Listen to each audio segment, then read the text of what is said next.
And now, Mystery Theater.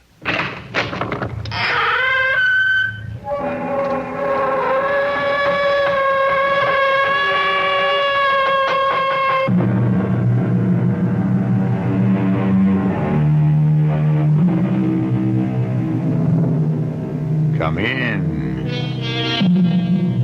Welcome. I'm E.G. Marshall with another tale of the macabre. Macabre suggests a dance of death. Death is a skeleton who leads others to the grave. In this story, a respected middle-aged man, Philip Chambers, becomes an agent for death because death placed in his hands a temptation he could not resist. Avarice, one of the 7 mortal sins. In the short space of 3 days, avarice, an almost physical greed for wealth, brought terror and disaster to this man and to his family. Who are you? Where is it, Mr. Chambers? What are you doing in my basement? How did you get in here? Let's have it, Mr. Chambers. You don't want to get hurt, do you? This is a real gun. I've used it before. I know how to use it. Let him have it, Nick. Let's get out of here. Not until Mr. Chambers turns it over to us. How about it, Mr. Chambers? What is it you want? The money. 80 grand. It's ours. And you've got it someplace down here. Now turn it over, or I'll blow your head off.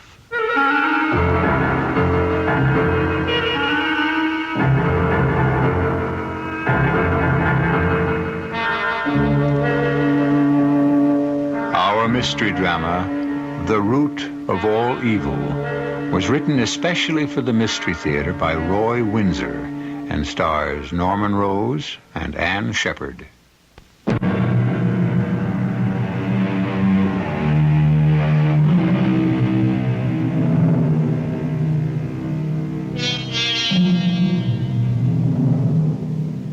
Philip Chambers and wife Laura live in a small colonial house in Morris Manor, a village 30 minutes from New York.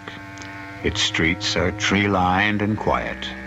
Families take pride in their homes and land. It's a wealthy village, and most families have gardeners. Not Philip Chambers. He's an organic gardener who enjoys grinding up all kinds of refuse for his compost heap and then returning it to the soil of his acre of land. That's where the trouble began. One Sunday morning at breakfast in their kitchen... Now, Phil, please don't run that shredder of yours before 9 o'clock. Some people like to sleep on Sunday morning. I know. I'll slick up the kitchen, and you'll be back in time to clean up for church. You want the eggshells? Certainly. What have you done with the scraps? Oh, they're in the plastic bag. All the week's stuff. I put the bag in the garbage bin last night. It was beginning to perfume the back porch. Get rid of it. My dear Laura, it will be ground to shreds within half an hour. And don't get your fingers caught in that fool machine. Beautiful morning. Let me see. Yep. That's a pretty large bag full of garbage. Better get the wheel back. What the devil? Money. Packs of money. What? There must be thousands of dollars at the bottom of the bin. What? It's a fortune. It's a fortune. Where did it come from? What do I do with it? Somebody hid the money there. But why? And whose is it? Phil? Yes. Joan Shelton just telephoned. It's in the news. I'm going to go across to read the article. Well, what's in the news? The robbery. You were asleep when all the excitement happened. I'll bring back the newspaper clipping, and I'll tell you all about it. I'll be right back. The robbery? I'll be right back. Robbery? What robbery? I must get to the basement. Good Lord. I've never held so much real money in my hands in all my life. Packs of $100 bills, 50 in a pack. Let's see, 10 of those. Oh, I can't believe it. $50,000 and $1,000 bills. 30 of them. $80,000. Oh, I'm rich. I'm rich. No more scrimping, no more fawning over persons for whom I have contempt, begging work as a freelance copywriter. People who don't know as much as I've forgotten. This money means I am free. Oh, it's got to be hidden. Whoever left that fortune in the garbage bin will try to get it back. Laura said there was a robbery. Maybe the thief hid the money. Let's see. Where'll I put it? Small box. First, I'll place the money in this plastic bag, and then into that box the iris bulbs came in. Let's see, and then where? Let me see. Yeah. Behind the basement window, under the porch. The siding runs to the ground. $80,000, and it's mine. And I won't give it up. Phil? Yes, Laura. Can you come up here for a minute? Oh, why, certainly. Come on out on the porch. I have that article. Laura, there was a robbery. Read. 2 a.m. Grove City Police. Raced after 3 men in a... Crashed when they made a sharp turn at McKinley Street and Highland Avenue in Morris Manor. Why, Laura, that's our corner. And you slept right through the whole thing. Yeah, I must have. The sound could have wakened the dead. The police car was blasting its siren. Then there was a terrible crash when the robber's car hit old Mrs. Morris's elm tree and turned upside down. And one of the men was dead. Huh. And the other 2, you said there were 3. Must have got away. All of us had run outside, Dr. Shelton and Joan and I and the Moores and the McLeods, but the police told us to get back to our houses. They had their guns out, and they were searching for the missing men. How much did they get away with? Thousands of dollars. As much as 75 or 80,000. They tied up the night watchman and broke into the Grove City Federal Bank. Some alarm went off, so the police reached the bank just as the robbers jumped into their car, and they came tearing along this way. The police were right after them. You know, that was a nice elm tree of Mrs. Moore's.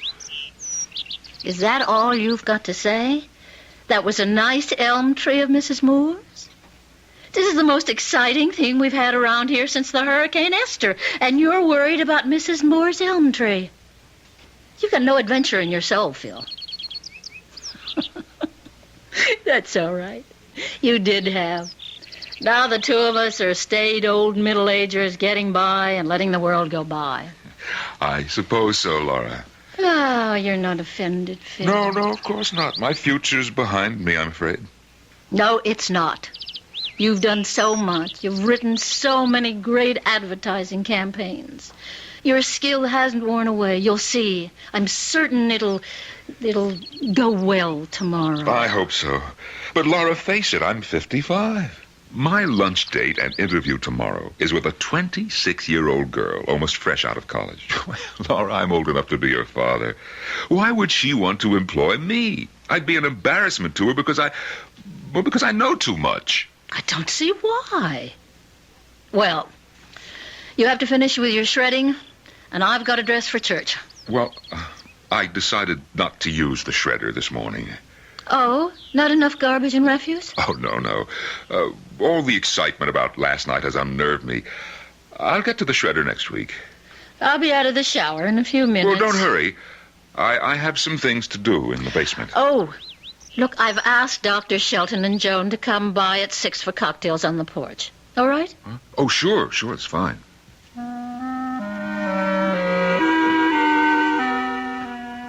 Look a gift horse in the face. There's an old chestnut. When someone makes you a present, don't look too minutely into its intrinsic value. $80,000. Oh, that's some gift horse. Or is it? No, it's stolen money, which I propose to steal. I hope it's safe behind that basement window. I better lock the garage, put that bag of garbage back in the bin, and then church.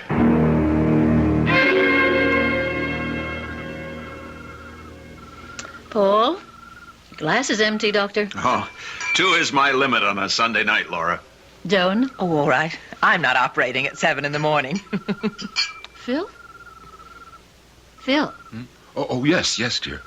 Joan would like a refill. Your mind's a million miles away. I'm sorry, Joe. Now, that was with water, right? Please. Paul, what do you think, really? I mean, about that robbery and the disappearance of the two men. Well, after looking at the car, Laura, I wonder how they came out of the accident alive. But they did. It's remarkable. And they disappeared with all that money. Almost $100,000. Oh, not quite that much, but a small fortune. How could they have escaped the police? Maybe they're still hiding right in this neighborhood. Here's your drink, Joan. Thank you. They could be in hiding. Don't you think so, Paul? I can't imagine where. Someone's basement or attic. The Waynes are away for the month. Yes, they're at Candlestick Lake for a month. Well, surely they notified the police that they'd be away. Are there other vacant houses in the neighborhood, you know? Yeah. The Murrays went away for the weekend to visit their son at camp. So it's possible that the thieves could be hiding right around here. Well, my guess is that they stole somebody's car and got themselves lost in the city. With $80,000 of hard-earned money. Well, insurance will cover the bank's loss. Joan, my dear, I'm afraid it's time for the doctor to get to bed. What time? Oh, my dear, it's late. It's 10 o'clock. We came over here for cocktails. We stayed for salad and rolls. I'm delighted you did. Phil's been fidgety all day long. Your visit took his mind off his problems, didn't it, Phil? Oh, yes. Very happy that you came over. Don't work so hard, Phil. You have seemed preoccupied. Relax. Or has the chatter about the mysterious robbers upset you? Oh, heavens, no.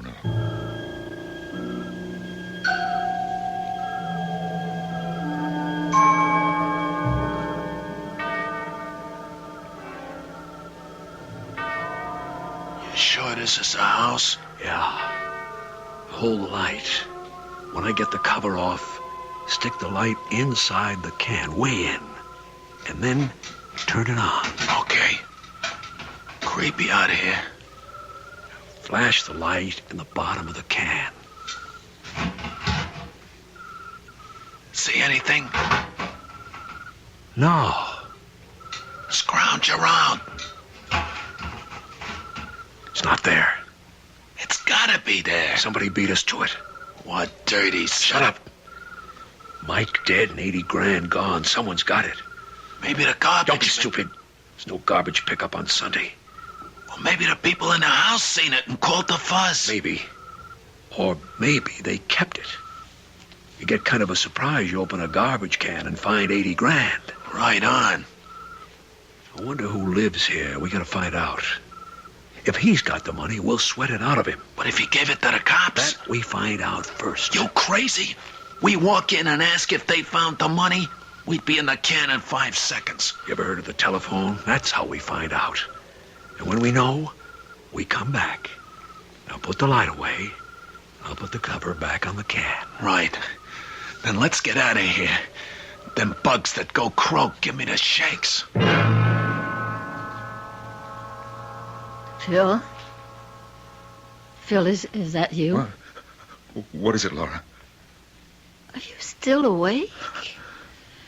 What's the matter? Can't you sleep? Is it cold on the porch? I'll get you another blanket. No. I'm all right. Go back to bed, Laura. Your voice is shaking. Let me turn on the light. No, please. Come into the bedroom. Phil, I'll turn on the light.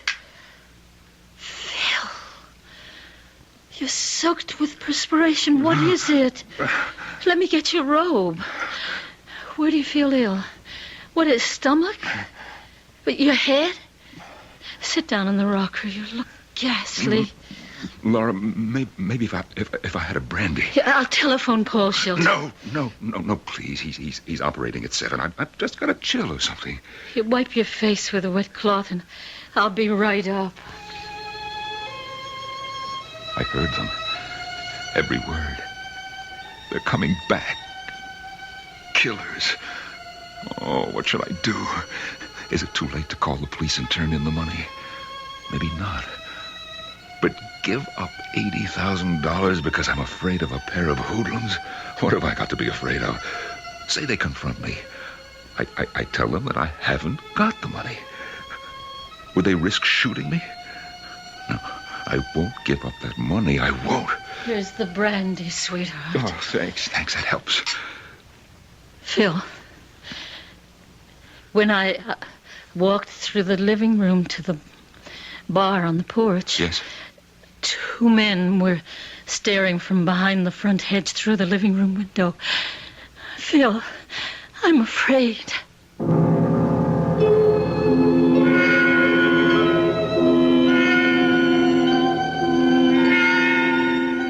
Long after all other sins are old, avarice remains young. A very old French proverb. Chance has allowed avarice to place temptation before Philip Chambers. He is already a harried man. Will his sense of moral values be strong enough to overcome temptation? Or will he persist in holding on to the stolen money? We'll find out when I return with Act 2.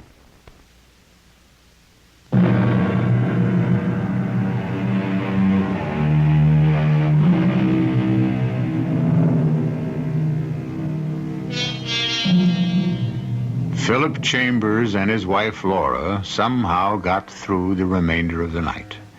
After Laura's fright about seeing 2 men stare through her living room windows, Philip, in a brave display, turned on the front lights and walked outside defiantly, a fireplace poker in his hand. That assured Laura. She insisted on telephoning the police and reporting what she had seen. Captain Ron said he'd have a squad car prowl the property. Then the Chambers went to bed, and to a fitful sleep. The next morning, over coffee... You all right, Phil? You look pretty ragged. Yeah, I'm all right. I'd better be. I'm seeing that girl at noon and going to lunch. Mm-hmm. You're taking the train? The 10:05. Darling, you're a bundle of nerves. Phil, why? You keep telling me that, Laura, and that hardly helps. Look, I wish you'd just forget about me. I've got a lot on my mind now, if you'll excuse me. I'm sorry, Phil. I'm sorry, but you worry me. Is something bothering you that I don't know about? Survival. Survival? We're not that bad off. We're doing all right. Look, I'll be in the basement.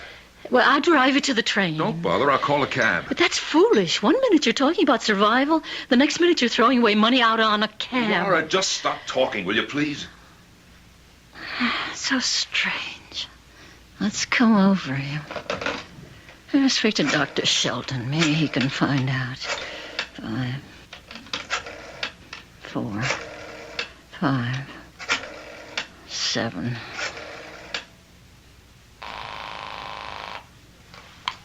Dr. Shelton's residence. Hi, Joni. Laura. Yeah. Look, when does Paul get home from the hospital? Well, this is Monday, and he operated early. I say, ought to be home by 4. Why? Something wrong? I think so. But I don't know. It's Phil. Joni, tell you what. He's taking the 10:05 to the city. Can you come over at 10:30? I'll be back then, and I've got to talk this out. Of course. You sound serious. I am. Will you come over? Of course. I'll see you at 10:30.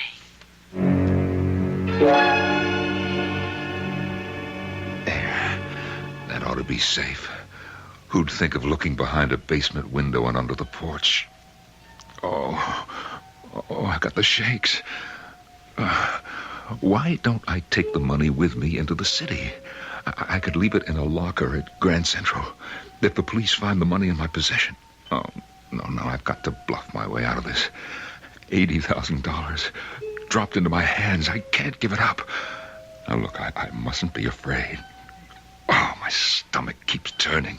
I still have that lunch meeting. You look as if you hadn't slept a wink last night, Laura. I didn't. At about 3 o'clock, Phil was awake. He came up late and slept on the upstairs porch. I heard him stirring. So I checked on him. He was covered with perspiration, shaking like a leaf. And how was he this morning? Well, he looked exhausted, but he didn't have the shakes. He was all right when I dropped him at the train. Well, he has that important lunch today, doesn't he? Could that be it? It could be, but I don't think so. Phil's had summit meetings before. No, it's something else. I can't find out what it is. Maybe Paul can. Maybe. Paul's not a psychiatrist. Yes, He's just I know, but he's a doctor, and Phil might confide in him. Besides, Paul's his best friend. But Phil wouldn't say what was bothering him. No. When I persisted in my questions, he said survival. That's odd. What did he mean? Continuing to live, to stay alive? I think it has something to do with the robbery of the Grove City Bank. Oh, Laura, for heaven's sake, Yes. why? What's that got to do with Phil? Well, ever since I mentioned the robbery to him, Phil seemed distracted. When he read the article in the news, he grew tense. He began to perspire. I didn't think anything of it at the time. But since what's happened, I've been trying to reconstruct Phil's behavior. I think it springs somehow from the robbery. I've never been so frightened in my life. Laura? I went down for brandy when he felt so badly. I didn't switch on the lights. I walked down the stairs from the bedroom and across the living room toward the porch. And that's when I almost screamed. Good heavens, what happened? 2 men standing behind the hedge in front of the living room windows and looking in. What? Looking through your windows? You think that the stolen money was or is somewhere around your property? I don't know what to think. Have you told the police? I telephoned them last night, and they sent a prowl car to snoop around. Well, did you mention your theory to the police? I mean, about the money being hidden somewhere around your house? No. First, it sounds far-fetched. Second, I've got a feeling that somehow it concerns Phil. How could it concern Phil? You mean he may know where the money is hidden? I don't know what I mean, Joan. Talk about imagination. Laura, you're as bad as Phil with his talk about survival. He has a bad case of nerves and... Survival? He said he was worried about survival. Now, isn't that the word you said? Yes, that's the word he used. I thought he meant our survival. But what if he meant he was afraid, literally, of his own survival? That would mean he knows something about the robbery that he's not telling. But you don't believe that he found the money, do you? I don't know. But if he did, knowing Phil, the kind of man he is, he'd just have called the police. No question about it. And he would have told me. Oh, excuse me. Back doorbell. I'll be right back, Joan. Take your time. I'll be out on the porch. Good morning. I'd like to read the water meter. Oh, down the steps to the basement. And watch your head. The ceiling's low.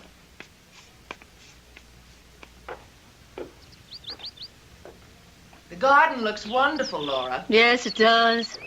Phil takes such great pride in it. Laura, if Phil meant he's afraid about his own survival, then I think he knows something.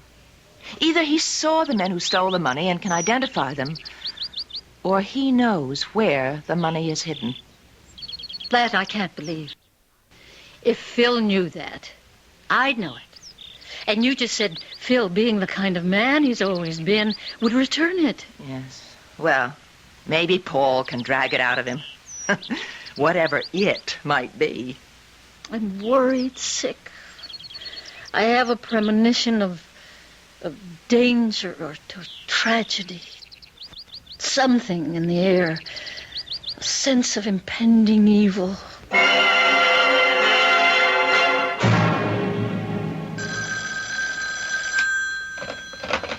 Hello. Laura, something's occurred to me. What, Joan? I was on your porch at 10:30 and the doorbell rang. Who was it? Well, the man who reads the water meter. Why? Well, he didn't come to my house.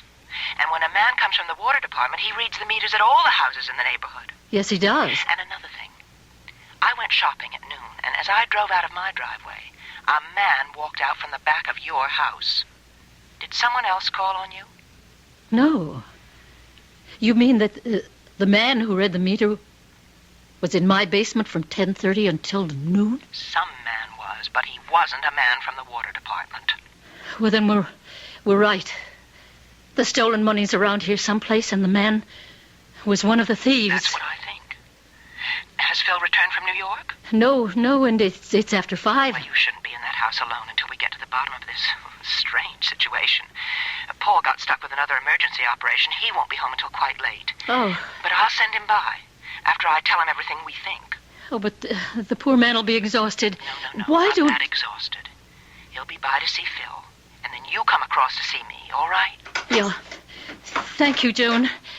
Oh, there's the front door. Phil? Here I am, all in one piece. It's Phil. He sounds a little tipsy. I'll see you later, Joan. Goodbye. I'm on the porch, honey. You'll excuse me for having had one more than I should have had.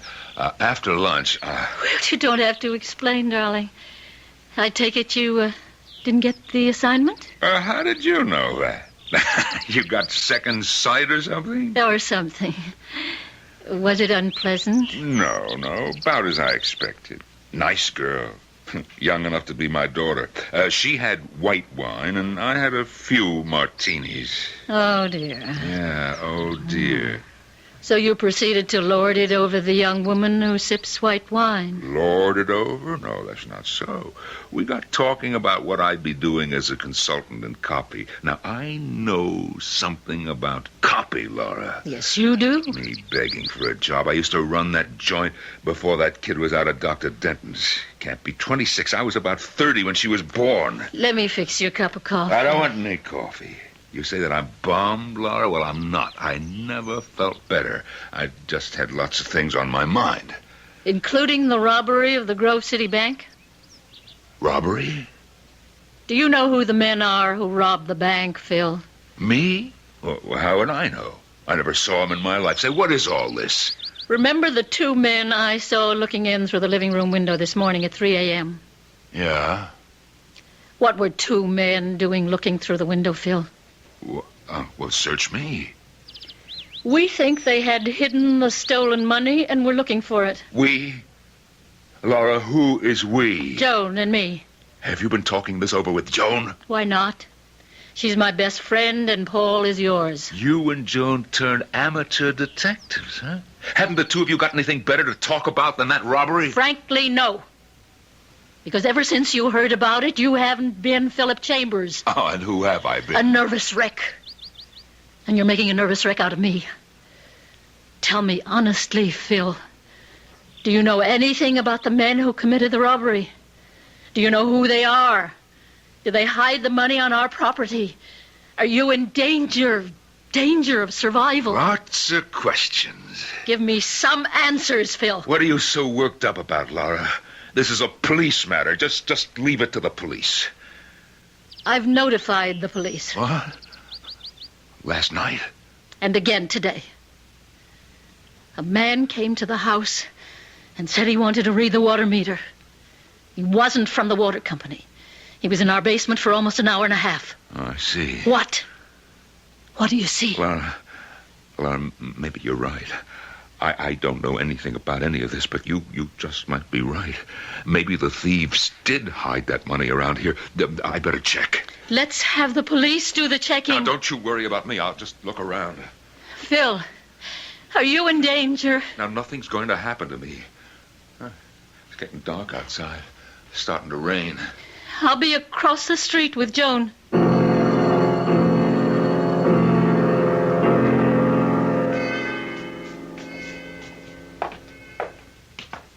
Hello, Mr. Chambers. What? Who are you? Where have you got it, Mr. Chambers? What are you doing in my basement? How did you get in here? Let's have it, Mr. Chambers. You don't want to get hurt, do you? This is a real gun. I've used it before. I know how to use it. Let him have it, Nick. Let's get out of here. Not until he turns it over to us. Now, how about it, Mr. Chambers? What is it you want? The money, 80 grand. It's ours, and you have it someplace down here. Now, turn it over, or I'll blow your head off.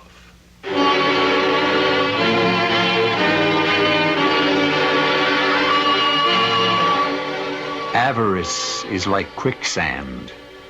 Once you've taken the first risky step, you cannot save yourself from its grasp. Philip Chambers may lose his life unless he gives up what is not rightly his. He has everything to lose, nothing to gain. Or has greed so infected his mind that he will look down the barrel of a revolver and believe that he can stop a bullet with his beautiful dream of a fortune and the security it will give him. I'll return shortly with Act 3.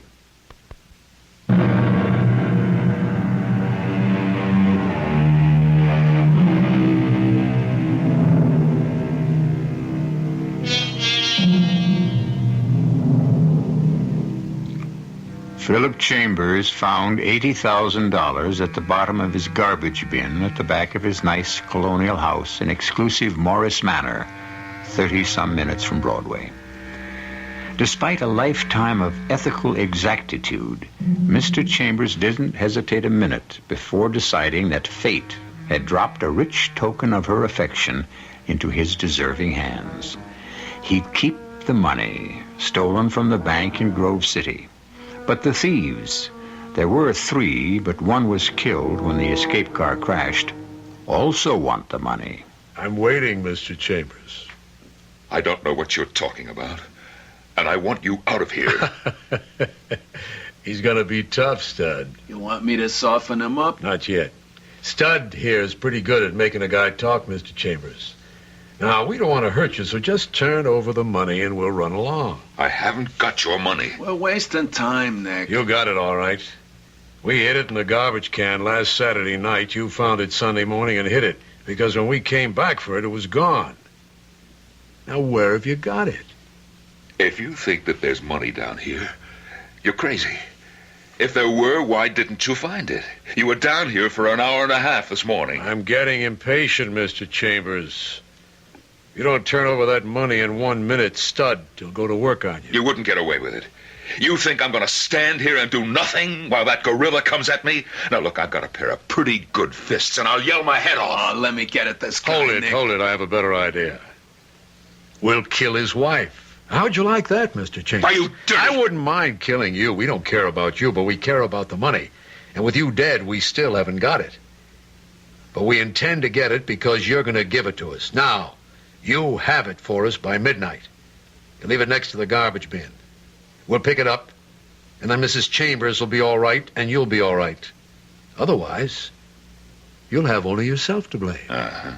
Well, what's to prevent me from calling the police? You won't do that, Mr. Chambers. If you don't have the money outside by midnight, I'll tell the police you have the money. You think they'd believe you? Your tip against my word and my reputation? We got confidence in the police, ain't we, Nick? That's right.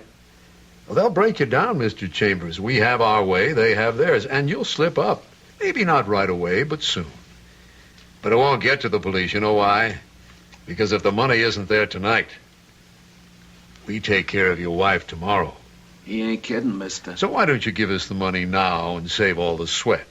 If I had the money that you're talking about, I would see you in hell before I gave it to you. Stud. You're still pretty fast, Stud, my boy. He was wide open. Now let's get out of here. And we'll watch the house. It might be an interesting few hours. Good night, Mr. Chambers.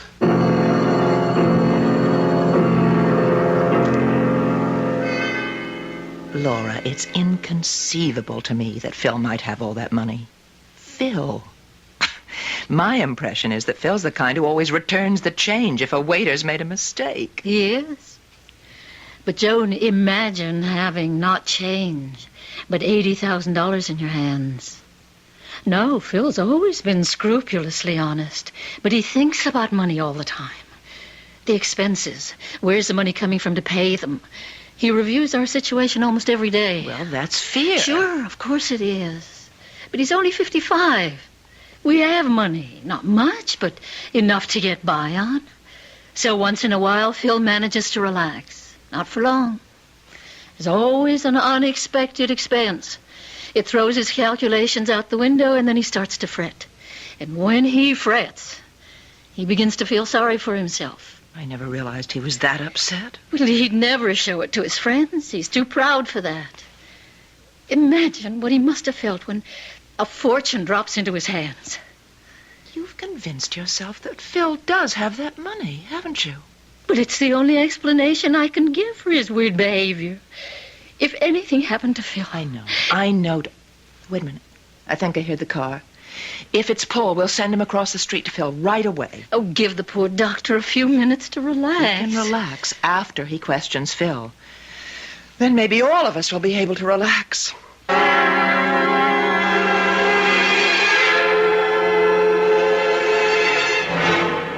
Tell me about it, Phil. I'd rather not, Paul. I find your front door open. I walk in and call hello. No answer. I find you in the basement, sitting with your head in your hands, covered with perspiration, shaking as if you had a fever, and you won't tell me about it. After all, I am a doctor, Phil. I just can't. Your face is swollen. You've been crying. But that doesn't entirely account for the swollen face, does it? No. Did you fall down? Or walk into something? Paul, I got knocked out. Ah, interesting. Ready to spill the beans? I don't know how I can bring myself to it, Paul. I'm a good listener. Mind if I fix myself a drink? No, of course not. Forgive me for not offering you one. You want one? Yeah, a small one. I had enough at lunch and this afternoon to shrivel my liver to the size of a raisin. Mm-hmm. And what was your excuse? Well, I didn't get that consultant's job. Here you are. Yeah, thanks. Well, that's hardly the end of the world, Phil. No, it isn't. Imagine being interviewed or approved of by a 26-year-old girl with stringy hair and no brassiere. Gee, I felt like a captive of the youth army. So it wasn't the lunch and the unpleasant interview that put you into a stew? Oh, no, it wasn't unpleasant, just stupid. So your annoyance drove you from lunch. Where? Biltmore Bar? Your club? Yeah, the club. I sat at the bar, and the bartender listened. Ha, poor man. Here's to all bartenders, the unlicensed psychiatrists or priests to an unending line of confessors. All right, my friend. Stop beating around the bush. Do you have that stolen money? Yes. We thought so. I found it. Sunday morning in the garbage bin. I was going to use my shredder, so I went to the garbage bin and... well, there it was. And you decided to keep it? $80,000. Paul, you don't know what that could mean to me and Laura. Sure I do. Fear, guilt, self-destruction. Look what's happened to you, Paul, in just 24 hours. You're a bundle of nerves. You lost the possibility of a good job, and you've been knocked on your can by a hoodlum who probably wouldn't hesitate to shoot you down like a mad dog. Oh, they mean business, Paul. I don't doubt it. Where is the money? Well, it's in a box, wrapped in a plastic bag, behind that basement window that opens out onto the porch. Get it for me. What? Bring me the box of money. You? Me. I want it, and I want it now. I'll get my car and turn the money into the police. Oh, but Paul, what'll they think? You see, I've held out on them. Laura will be disgraced. I can't face my friends after they hear that I held the money for 2 days. I'm your friend, and you've faced me. The others don't need to know. I found the money in my garage. Oh, I don't know, Paul. These are tough guys. They may try something on you. You mean mug me? Or worse. They said they'd be back for the money at midnight. If it wasn't outside by the garbage bin, they'd get Laura. Dirty thugs. Look, maybe I should do what they asked. And let vermin like that get away with an $80,000 theft? Never. That money belongs in the hands of the police and then the bank. You get the box. I'll get my car. And don't dawdle.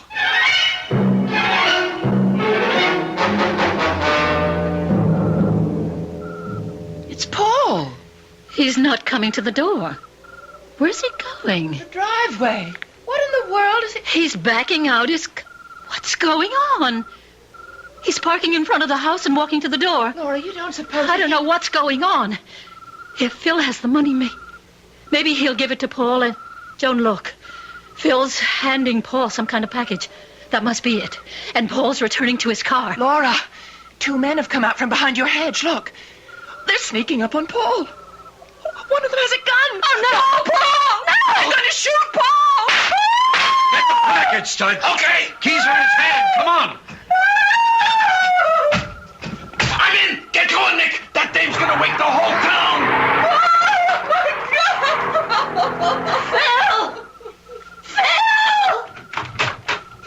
Phil! Where are you? I'm on the back porch. What's all the excitement? Two men. One of them shot Paul. What? Paul's been shot. He's lying in the street. Oh, Paul. Phil, wake up. Can't you get it through your head? A man shot Paul. They stole his car and got away. Do something. Call the police. Paul. Shot.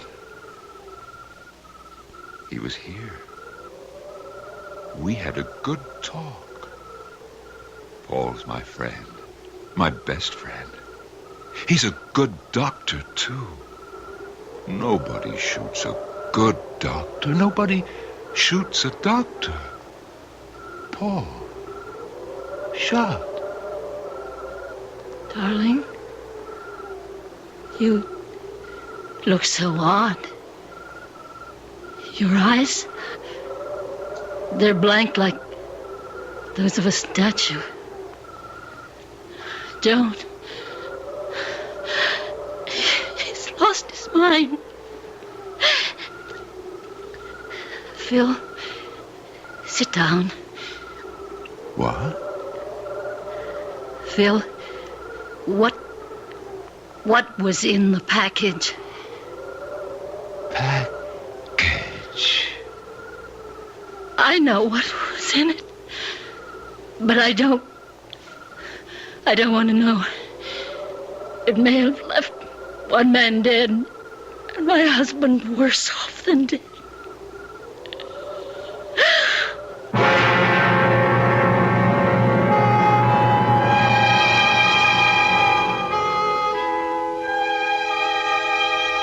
In 1732, Thomas Fuller wrote that there is no vice like avarice. Honesty, no matter how shop-worn the old adage, really is the best policy. It may not lead you to untold riches, but it's a safeguard for a respectable and safe life. What finally happened to these four friends? I'll tell you when I return shortly.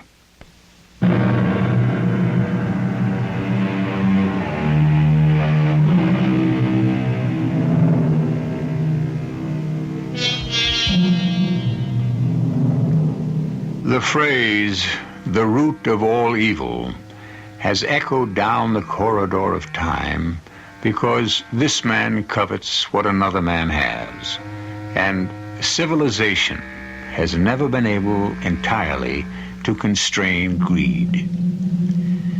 Philip Chambers almost cost his best friend his life. Almost. Dr. Shelton had been shot in the back, but he survived. Phil became an instant vegetable, and weeds overgrew his mind, choking out any hope of a return to normal life. When so well-respected, educated, and intelligent a man as Philip Chambers can succumb to greed, beware. Our cast included Norman Rose, Ann Shepard, Elliot Reed, Marion Seldes, and George Petrie. The entire production was under the direction of Hyman Brown. This is E.G. Marshall inviting you to return to our Mystery Theater for another adventure in the macabre. Until next time, pleasant dreams.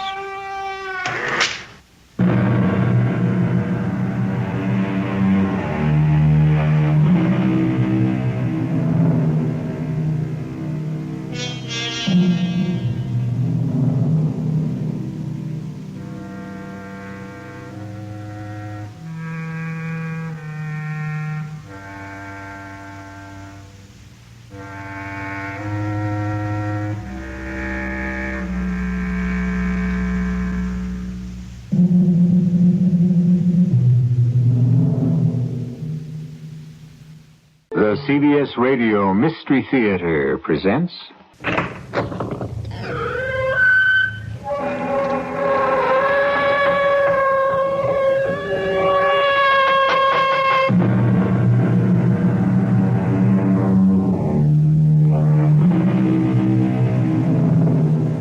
Come in. Welcome. I'm E.G. Marshall. Could you suppose that suddenly one of the most simple functions in the world was denied you? That you couldn't, let's say, open a door, or get out of bed, or strike a match, or swallow the food in front of you.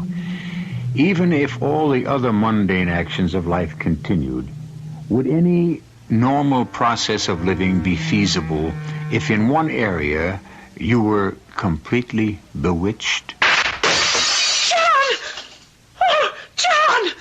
It's all right, Deborah. He's dead. How do you know? Call a doctor. Get someone. How do you know? Because this is exactly how I arranged it. Arranged it? Certainly. What better way to get you in my power?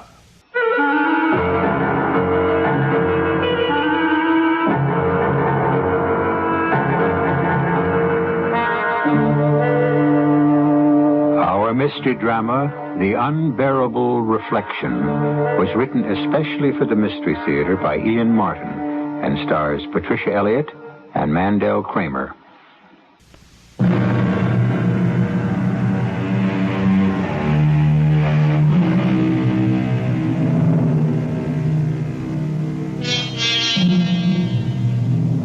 We're a nation that looks for idols to worship.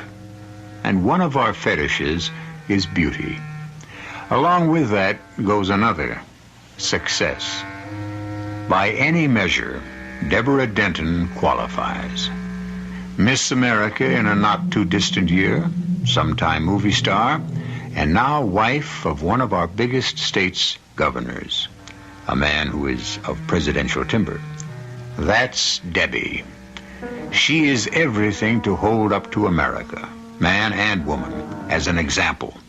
A strict religious upbringing, beauty, success in many fields, a press agent's dream, except for one thing. What we see on the surface is exactly the opposite of the real Deborah Denton. Zip me up, will you, darling? I hate to. It makes it so final. Ah, Nick, I'm already late. I'm going to have to burn up the parkway to get back in time for dinner. You could have it with me. Zip first, talk later. Ah, soon, Nicholas, my love. First, I have to get rid of my husband. Divorce him. Not while he's still a possible candidate. You don't want to be named as a co-respondent in a divorce suit that hits every headline, do you? Let me buy your husband off, eh? Unfortunately, that is the one thing you can't do. I worship at your feet. How can I own you? Oh, you are a marvelous lover, darling. Not only poetic, but so rich. And I must run. I'll see you to the door. Better not. Let's not take any chance of being seen together. Since the day I took my first step, I've known just where I wanted to go. From the beginning, men have been the central influence in my life. The first, my father. Hard, bigoted, blindly devoted to a barren, demanding religious fervor that he tried to force on everyone. My only way out was to run, which I did with the first man I could persuade I was old enough to take me across the state line. Fortunately, my father was drowned in a flood shortly after, so my little mouse of a mother came to stay with me and eventually provided me with enough wholesomeness to run for my first beauty contest. The rest of my story has been told in every newspaper across the country and around the world. But the true story will only be told here as my last confession. As soon as I returned to the governor's mansion, I immediately crossed the hall to the private entrance of my husband's office. John? I'm back. Come in. The door's open. What are you doing here, Lewis? Looking for a miracle. What sort of a miracle do you expect to find in my husband's files? Anything to use against the Lieutenant Governor. Against Frank? Now, why would you, John's campaign manager, want to attack or hurt his running mate? Deborah, where have you been all afternoon? I've been shopping. What business is that of yours? My dear Mrs. Denton, there's no need to look guilty. Why should I be interested in your whatever pursuits brought you home so glowing and alive and happy, even though empty-handed? I merely asked because obviously you haven't heard the news.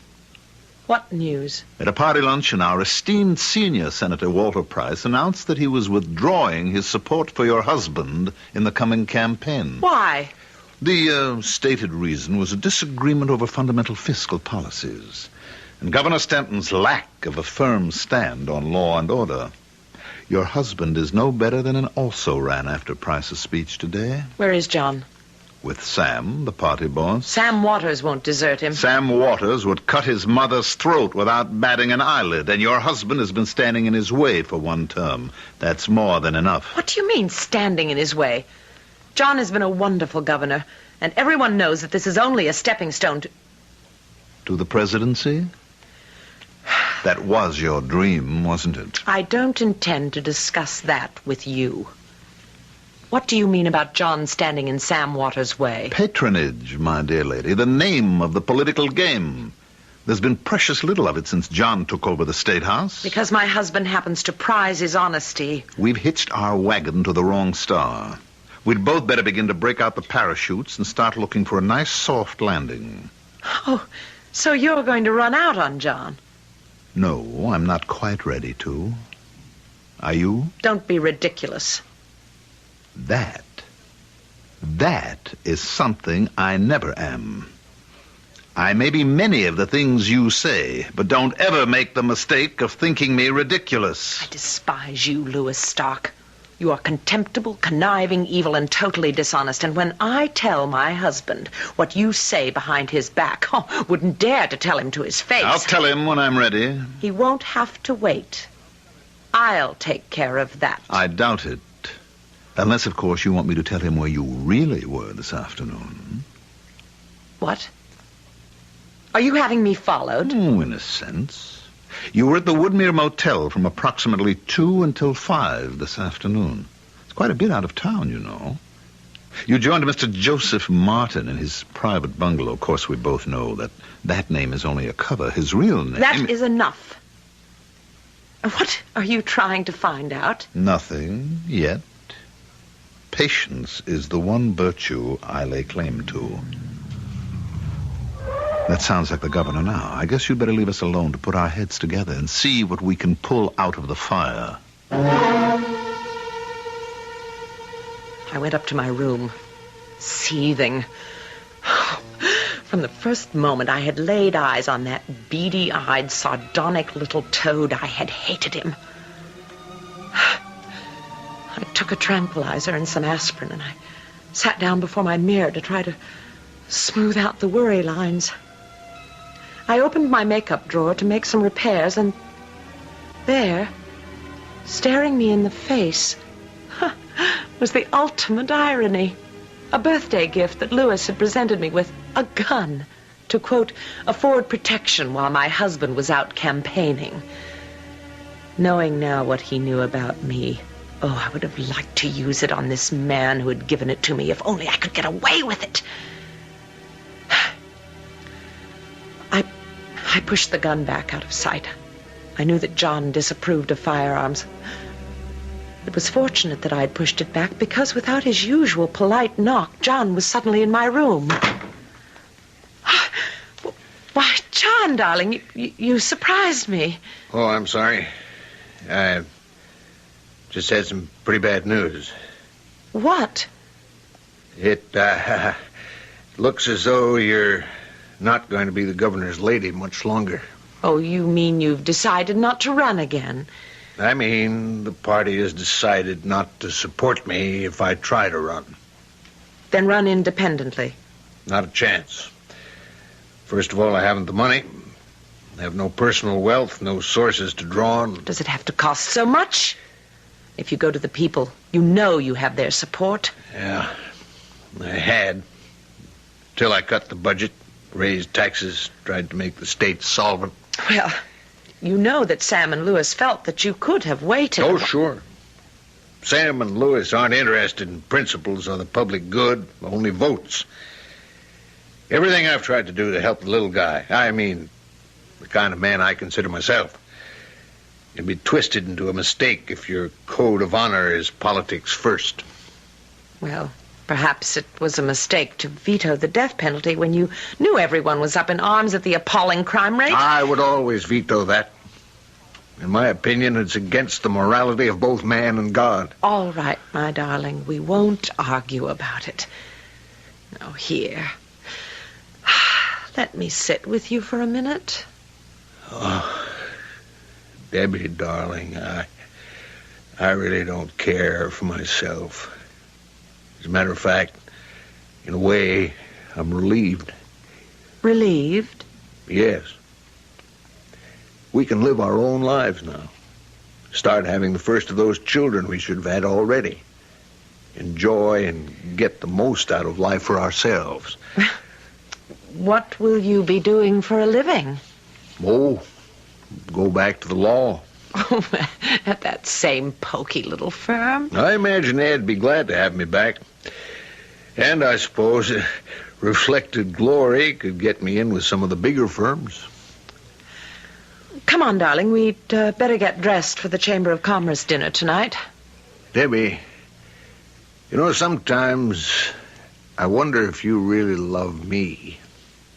Or is it just the glamour and all the expectations for the future? Oh, be careful, my darling. Now, don't muss me, please. Well, just rubbing against your hair. Oh, beautiful you are. Yeah, look at your reflection in the mirror. Was there ever a more beautiful woman? You know, Debbie, sometimes I think for all my beliefs and my hatred for violence, if I ever found out there was anyone who wanted to steal you from me, if I ever suspected for a moment that some other man dared or you permitted him intimacies which are ours alone, I think I would revert to the animal that lives in all of us and destroy all three, you, me, and... Forgive me, darling. I don't know what came over me talking nonsense like that. It's just that I love you so. The Chamber of Commerce dinner was long and tedious. I was sent home early with the lieutenant governor's wife. But not before Lewis had informed me that John, contrary to his normal habits, had been drinking quite a bit. But he assured me that it would be all right and that he would make sure he got safely home. I was sitting at my dressing table taking off my makeup when suddenly and impossibly Lewis was beside me, visibly shaken and frantic. Deborah. How the devil did you get in here? That doesn't matter for the moment. I'm here to tell you to lock your door when I leave, and whatever you do, don't let John come in. And remember the pistol I gave you. What are you talking about? He's found out about you and Nicholas. How? Never mind how. When I left him, he was loading his hunting rifle. For heaven's sake, when I leave, lock your door. Are you suggesting that I should be afraid of John, the most... Debbie, he is not himself. He's out of his mind. Good Lord, here he comes. Defend yourself, Deborah. Get your gun. He's out for blood. Debbie! Tell me it isn't true. For God's sake, not now. Not you deserting me. John, put down that gun. What gun? Tell me it isn't true about you and Nicholas Aranjoglu, or by heaven, I... No! John! Oh, John! It's all right, Deborah. He's dead. Quite dead. How do you know? Call a doctor. Get someone here. How do you know? Because this is exactly how I arranged it. Arranged it? Certainly. What better way to get you in my power?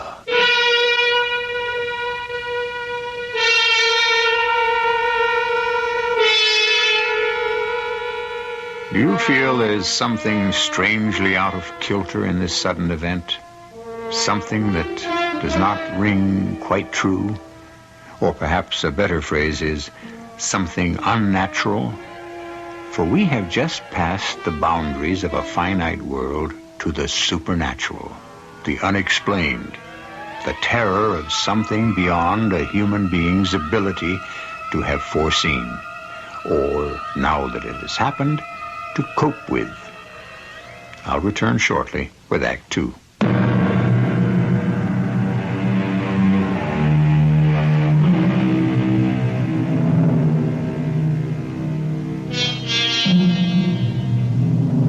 Very, very seldom in life has Deborah Denton committed an act not motivated by her own volition. But on this one of very few times, she has done what would have seemed impossible to her. She has lost her head completely and committed homicide. Not only that, but in front of a witness. The last witness in the world she would have wanted to be there. Instinct tells her that she is caught in a trap. But more than that, some unfathomable prescience sounds a knell within her that the trap is worse than could humanly be possible. What do you mean, in your power? You just murdered your husband in front of me. It wasn't murder. It was self-defense. You saw he was going to kill me. Kill you with what? With the hunting rifle. What rifle? The one he had in his hands, the one... I don't see any gun in his hands or anywhere near him. But you said that he Did had... I? I don't think I remember that. But you must. Now, you burst in here, and you said that John had been drinking at the dinner, and that he was loading his rifle, and that he knew about Nicholas My and me. dear Deborah, John Stanton drunk? And loading a rifle when you knew his aversion to guns of any kind? Would anyone believe he could even use a gun? And how could he have found out about you and Nicholas? I don't know. From you, I suppose. Now, really, why should I make trouble between you and John? And I didn't burst in here. Oh, at least that's the truth. How did you get in here? Well, that's another matter. Which I don't care about for the moment. You are a witness. And hostile or not, any good lawyer will catch you in your lies and your tricks as soon as he gets you on a stand. Only he won't. Why not? Because I'm not here. The servants have heard the shots and sent for the police. When they come, they'll find you and the dead man alone. You can't get out of this house without being seen. Can't I? Watch. Louis, where are you? Here I am, Deborah.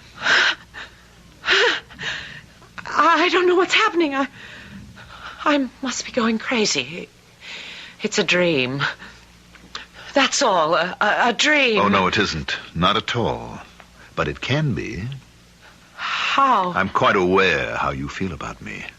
But have you ever wondered how I feel about you? Of course you haven't.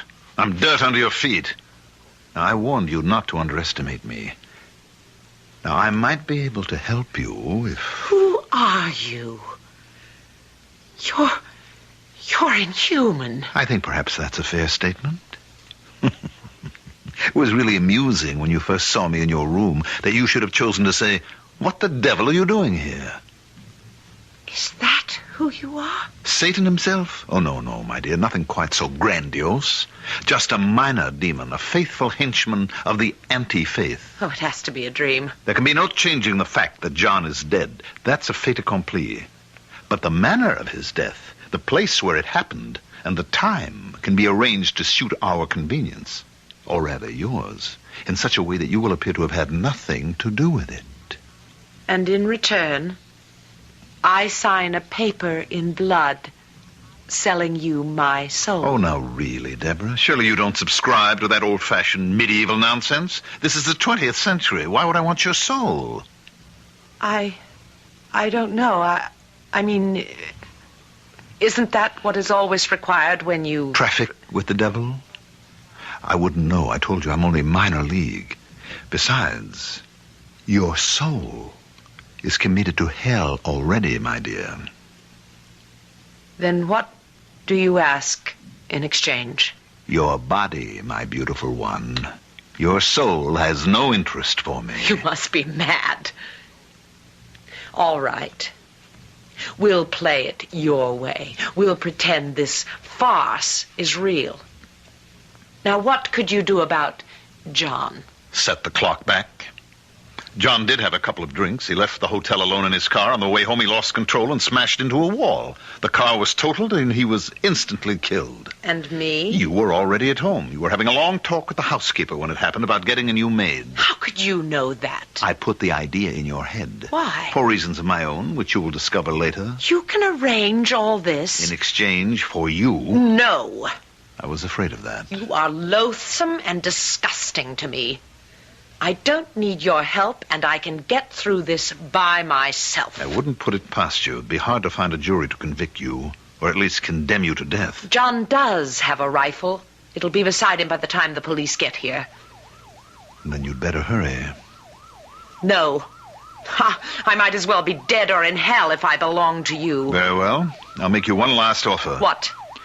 If I can't have you yourself, I'll settle for the vicarious. Sell me your reflection. My reflection? That other self who looks back at you from the mirror. All right. Yes. Yes. It's almost too late. Quickly. Here, quickly, sign here. There. And the pact is made.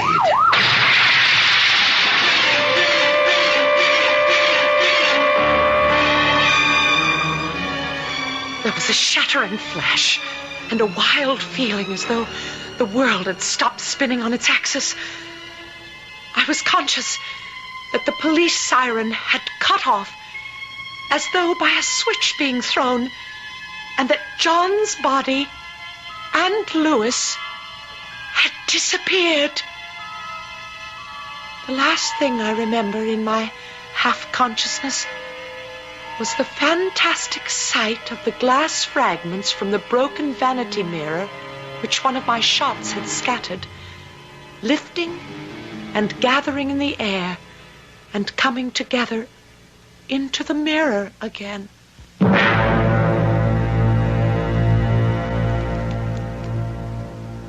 And then I must have fainted. I was awakened by a soft but insisting knocking at my door. Just a minute. Who is it? It's Elspeth, Mrs. Denton, ma'am. Who? Mr. Louis Stark said you'd be needing me. Louis Stark? Just a moment. I'll unlock the door and let you in. Oh, that won't be necessary. Here, let me help you up. No, don't touch me. Who are you? Why, Mr. Stark told me you and your housekeeper had been discussing your needing a lady's maid, so I came to apply. At this time of night? He said it might be sort of urgent, and that you might be needing someone with my special sort of references. And what are those? You should sit down, ma'am. Here, by your vanity table. Thank you. I am a bit shaky. It's why Mr. Stark thought of me. What are you, a nurse? Nothing like that. Just what I am. Just what you need. Well, if I do, it's not tonight. I don't want you here tonight. Are you sure, ma'am? Of course I... What do you mean? Look in the mirror, Mrs. Denton. I don't want to look in the mirror. I can imagine after the nightmares I've been having what I... Look in the mirror. Oh, anything for a little piece. Now, do you see why you need someone like me around?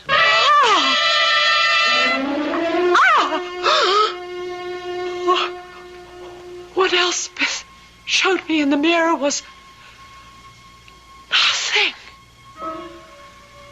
Reflected in the background were all the normal things I expected to see. The Austrian curtains draped by the window, a sampler which my mother had needle-pointed for me, the great canopied bed to my left, and to the right, the chaise lounge and part of the closet door, but in the center of all, where I should have been, was nothing. I don't mean a blank or the outline of a shape, just nothing at all, as though the mirror reflected only an empty room. You see? But it can't be. Oh, give me my hand glass. Here, madam. Well? Nothing. The same. Oh, my, what am I going to do? That's why Mr. Lewis Stark thought you might have need of me. How can you help? Can you bring my likeness back? No, but I can protect you. How? First, by keeping people away from you. Or more important, you away from them. But if John is dead, I can't just hide. No, but you could have need for a nurse, someone to take care of you. We can establish that the shock of his passing has brought on a skin disease you wish to cloak from anyone's eyes, particularly from your own. How will that help? A logical reason for getting rid of all the mirrors in the house, for guarding against the surprise photographer, for concealing the truth, as long as you must be in the public eye. Shall I get it for you? No, I'll get it. At least I'm safe on the phone. Hello? Debbie? Oh, it's you. Can you talk? Just a moment. Would you mind leaving me alone, please? To talk to Niklos? Or should I use the cover name? Damn you! Since we are sisters under the skin, I shall quietly disappear. Oh, no! Hello? All right? No, but we can talk now, Nicky. What is it? I just heard the news. News? About John. On my car radio. Is it true? What did they say? Just that he apparently lost control of his car on the parkway and smashed into the wall of an underpass, and that he must have been killed instantly. Oh, thanks, Peter. What did you say? Oh, Debbie, you know, don't you? I mean... It's all right. I know. Oh, for a moment there I thought I'd made... well, I don't mean to be ghoulish, but I have a wonderful idea for us. What? You are a grieving widow. What is more natural that you should want to get away? You go to Europe on a trip and steal away to my island. Oh, I have such a room for us, all glass. What is not windows to the sun and sea is mirrors. I can see you there, my darling. Not just the magic of you alone, but reflection after reflection. Hey! Oh, I'm sorry. I got carried away. You'll forgive me. But I want you so. I need you so, and I want you to be my bride. Once you are, I will buy you the world. Oh, my darling, I want that too. I just... Give me time to think. I'll call you tomorrow. Oh, what am I going to do? You see what I meant? Especially if you have a lover or wish to take another husband. How do you explain you have no reflection in the mirror or in a still pond or a store window passing by or even no shadow in the brightest sunlight? You don't have to keep reminding me. I know how I've been cheated. Not cheated, ma'am, just outmaneuvered. How could you expect to win when the devil held the dice?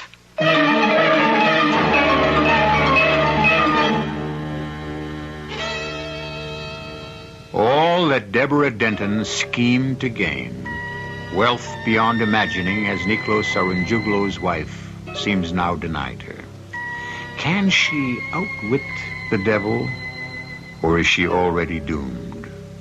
A haunted figure who casts neither shadow nor reflection, set apart forever from everyone else. I shall return shortly with Act 3.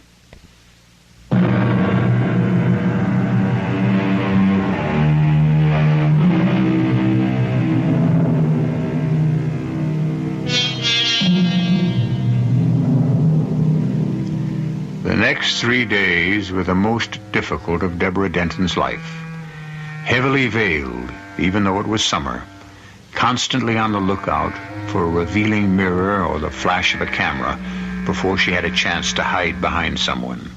She was physically exhausted by the time the body was at last interred. And of all the interviews, the most unsettling and frightening to her was a stolen few minutes with Niklos. My deepest condolences, Mrs. Denton. Thank you, Niklos. I waited till the end of the line. Can't we be alone for a moment? So kind of you to send those lovely flowers. I can't, Nick, not here. I had nothing but admiration for the governor. Then where? It's important. He was a fine man, and the state will mourn his loss. We all will. You can walk me to the hall. I'll pretend to feel faint. Mrs. Denton, are you all right? Oh, just a little faint. Ah. I'm all right, ladies and gentlemen. I just need to rest. Niklos, if you will be good enough to give me your arm to the stairs, please forgive me. I'll try to join you again later. Just lean on me, Mrs. Denton. Let me get the door. Oh, thank you. Who is that young woman you brought with you? That is my niece. It is why I have to talk to you. I have to get her back to Greece very soon. No, wait. Wait for me. I can meet you there as we planned, or come back for you. No, don't leave me now. I need you. Oh, you're not well, Davy. Not yourself. Maybe we should wait until we... Until what? Till the rash or whatever it is that makes you wear that veil. Oh, that is nothing. Can't I see you tonight, my darling? Why don't you phone me after? What is it? I don't know. Crazy, but I happened to be looking at that mirror as we passed, and I could swear... What mirror? That one. Hanging over the chest. Who put that back? I don't know.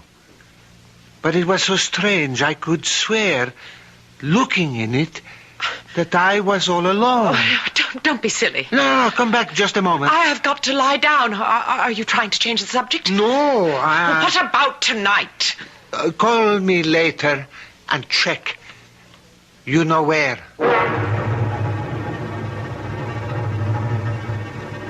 I doubt if many men could appreciate, but I'm sure every woman can, the agonizing frustration of being deprived of the use of a mirror, or anything in which one can view oneself. The terror of feeling that you are alive no longer, that you only exist for yourself. Furtively, I found a small mirror from an old pocketbook and checked. No matter what the angle, there was still no answering image of my face. And I could not rid myself of the sight of the beautiful young woman that Niklos called his niece. I doubted her, hated her, was sick with jealousy for her. Oh, not for Nick himself, but for the wealth and power he meant to me. Now that John was gone, I was ready to crawl, to beg, to plead for any small chance from the vile thing that had become my master. You wanted to see me, Deborah? Yes, Louis. Someone hung a mirror in the hall. Do you know about it? Why, yes. I had it replaced. Why? Hundreds of people have come to pay their respects to the late governor. Half of them women. Mirror may not be a necessity, but the total absence of any is missed. I don't believe you. You had it hung to torture me. Or just to remind you. I want my reflection back. Are you sure? Sure. I am sure of nothing, thanks to you. Oh, I know I made some kind of pact with you, and I don't expect any mercy, but I hope, I beg that there is some life left for me. If I am to be dragged at last into a hell that is as eternal and is as devastatingly destructive as the last days have been, I am asking you for some last fling at life before you and yours swallow me up forever. You're worried about Nicholas and his niece. Yes. And quite right. The relationship is close, but not familial. Do you mean that she... Oh, that Of course she's not his niece. But then in spite of her desires, she's not yet been able to capture his entirely. You are a master at this, aren't you? To turn a person slowly on the spit, never burning, only scorching. We're two of a kind. How many men have you turned on the spit? Hopelessly bound and tied by your beauty and promise, only to abandon them after their purpose had served yours. Supposing I admit it, will that gain me any comradeship with you? What is it you want? So little. My mirror image back again. You're sure that's all? That is all I dare to ask, isn't it? And how will it serve you? Even at the simplest level. A woman cannot live without a reflection. She needs it to begin, live, end her day. And for your sort of woman to reaffirm your strength. For what are you without beauty? Oh, you knew so well when you took it from me I would be back on my knees to beg for it. I was damned the day I agreed.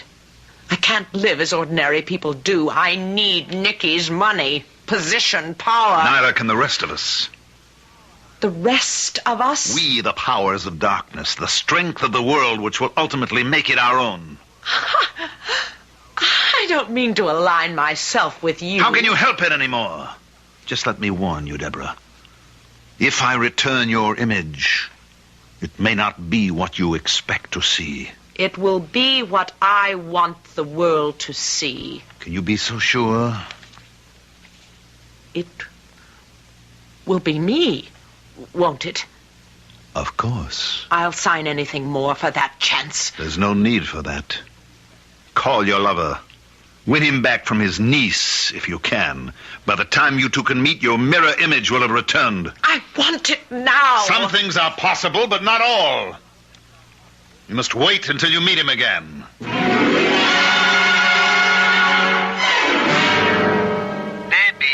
maybe we shouldn't rush things. There is still time to... You are a fantastically attractive man, my darling, but I don't quite trust that niece of yours.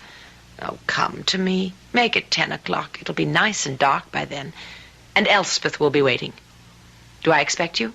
You know, all you have to do is ask. I'll be there.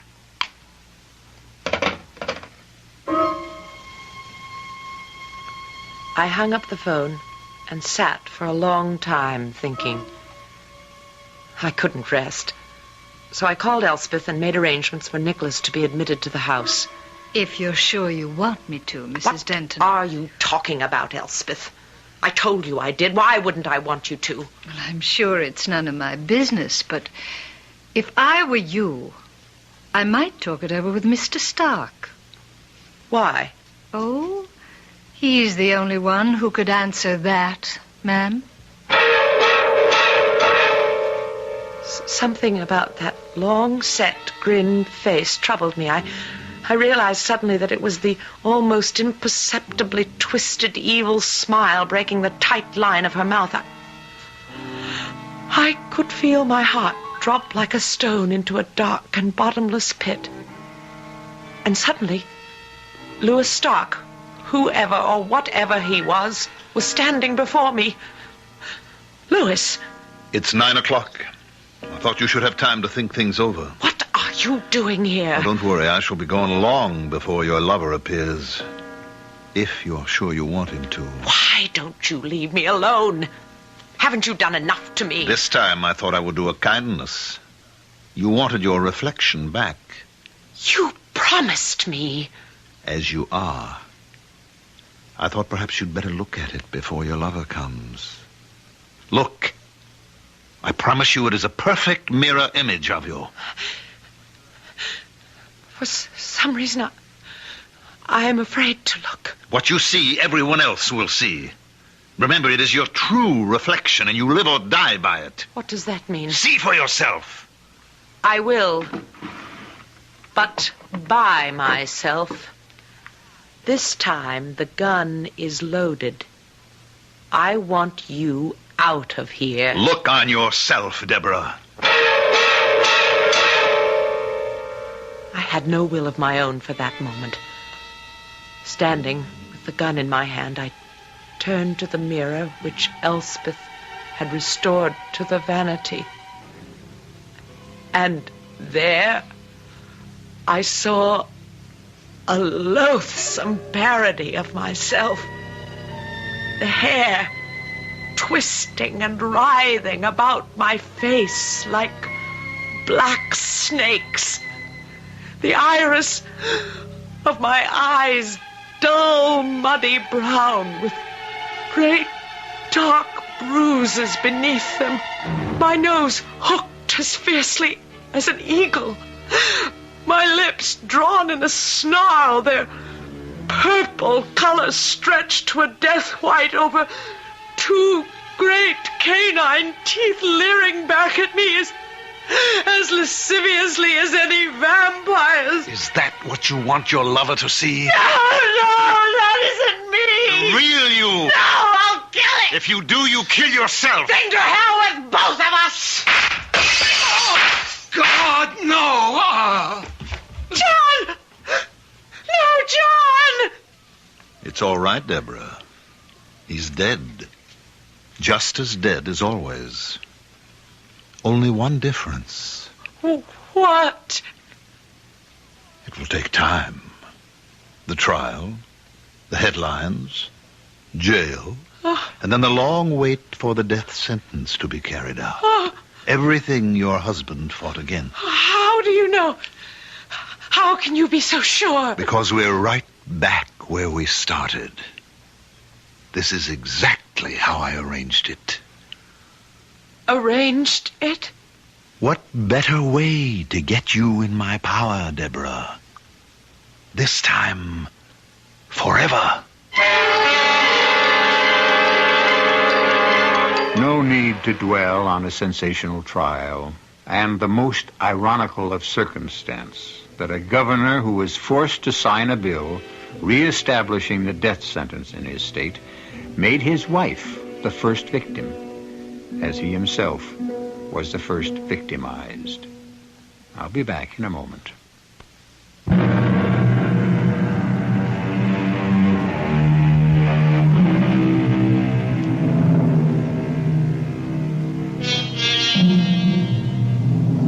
The most damaging witness at the trial of Mrs. Denton, wife of the former governor, was Louis Stark, who reluctantly but devastatingly, under questioning, sealed her death warrant.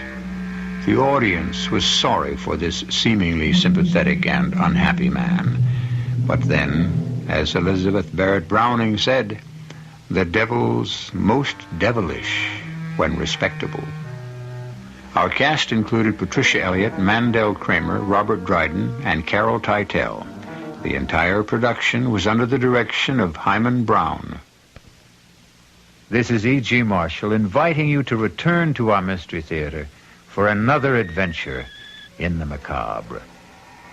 Until next time, pleasant dreams.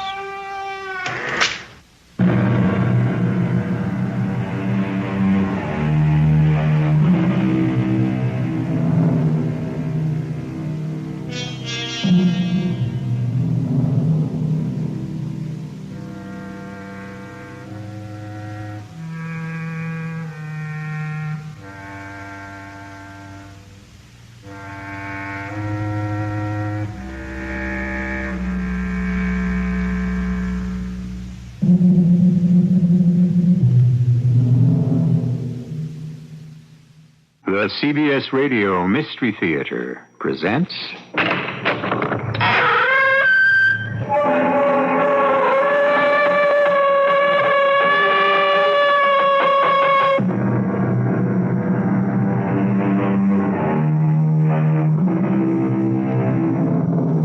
Come in.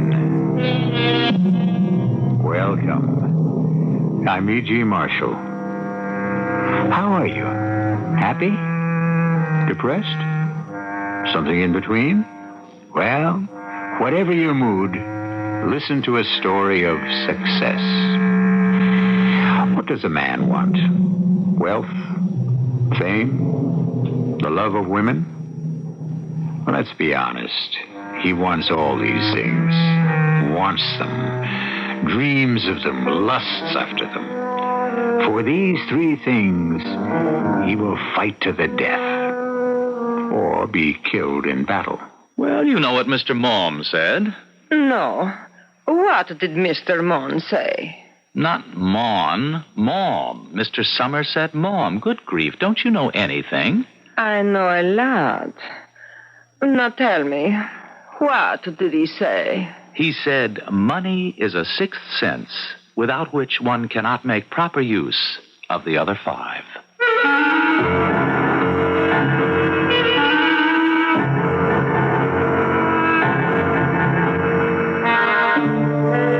Our mystery drama, Help Somebody, was written especially for the Mystery Theater by Elspeth Eric and stars William Redfield.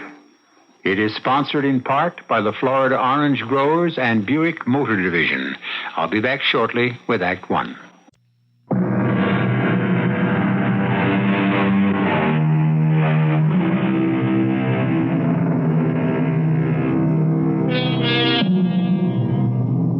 Our story concerns a writer, and his name is Anthony Price.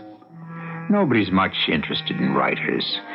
People are apt to think that plays are ad-libbed by the actors, that movies are improvised by the director, that novels tell their own stories, that poems form themselves.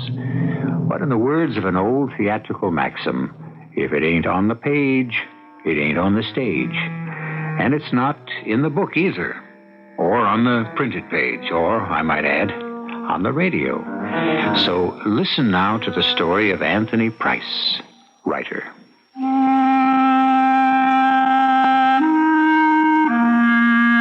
It was incredible. Absolutely incredible. And I, more than anyone, couldn't believe it. But before I try to tell you about it, let me go back a little and hope that will explain, at least in part, why I could not comprehend what came later. It began in Italy, in Rome. Pronto? Si. Anthony Price, aquí. Anthony? Si, yes. Clark McKay, Anthony, your father's lawyer. You remember me? Oh, very well, Mr. McKay. How's every little thing in New York? Anthony, your father asked me to call you. Oh? Couldn't he have picked up the phone himself? Anthony, he asked me to tell you the answer is no. Look, hasn't he heard there's inflation in Italy, too? That pitiful allowance he granted me 10 years ago is positively pathetic by now. Well, he thinks you should be able to supplement it with your writing. Mr. McKay, I've written 4 books and made a grand total of $914. Perhaps you should try something else. I don't know anything else. Well, there must be something. There isn't. Thanks for calling, Mr. McKay. I was living in Rome in the thieves' quarter, though no accomplished thief would have deigned to live there, in a room smaller than Savonarola's cell, eating pasta and frutta and more pasta than frutta, obstinately trying to earn the right to call myself a novelist. Pronto? Si, Anthony Price. Yes, hello? Tony. You there, Tony? Can you hear me? I'm here, I hear you. This is Leon, Tony. I got your manuscript. I read part of it. It's not bad so far. Oh, I love your wild enthusiasm. I'll call you again when I finished it. Well, don't throw your money around, Leon. Send it over here. Of course, a couple of other editors will have to see it. Why did you bother to call, Leon? Listen, they may like it a lot. How do I know? You don't. So, cheer up. So long, Leon. Tony, Each day, when I finished writing, I walked to the piazza for coffee and the feeling of people around me. A film company was shooting a picture there, and a young actress named Claudia Crisi had a minor role. I was attracted to her from the start, and then finally filled to the brim with a desire to go to bed with her. Pronto? Antonio, it's Gloria. How are you? All right. What about tonight? Oh, I can't. That's why I'm calling you. You couldn't last night either. Tomorrow night, is it possible? Oh, Claudia, you're driving me crazy. Oh, they're shooting a new scene for the picture. All different words. I have to learn the new ones. And I have to talk to the director about the changes. I see. Oh, boy, do I see. Now, Antonio... Thanks for making everything so Antonio... I was 33 years old and succeeding at nothing but growing older. Then the cablegram arrived. Your father gravely ill, come at once. Sufficient money for the plane fare accompanied the cable. I thought wildly of pocketing the money and staying rooted in Rome, but some puritanical shred still clung to my conscience. And 2 hours later, I was on the plane, bound for the metropolis I had not seen for 10 years. I beg your pardon. Yes? Who? I wasn't sure I recognized you. You are Anthony Price, aren't you? Yes. Oh, are you... Oh, you're Clark McKay, right? Right. Well, it's very nice of you to meet the plane. I didn't expect it. Well, down to the circumstances. Come on, let's get your luggage. Oh, I've got my luggage right here. Just that one small bag? That's all. Oh. Well, then, let's get a cab.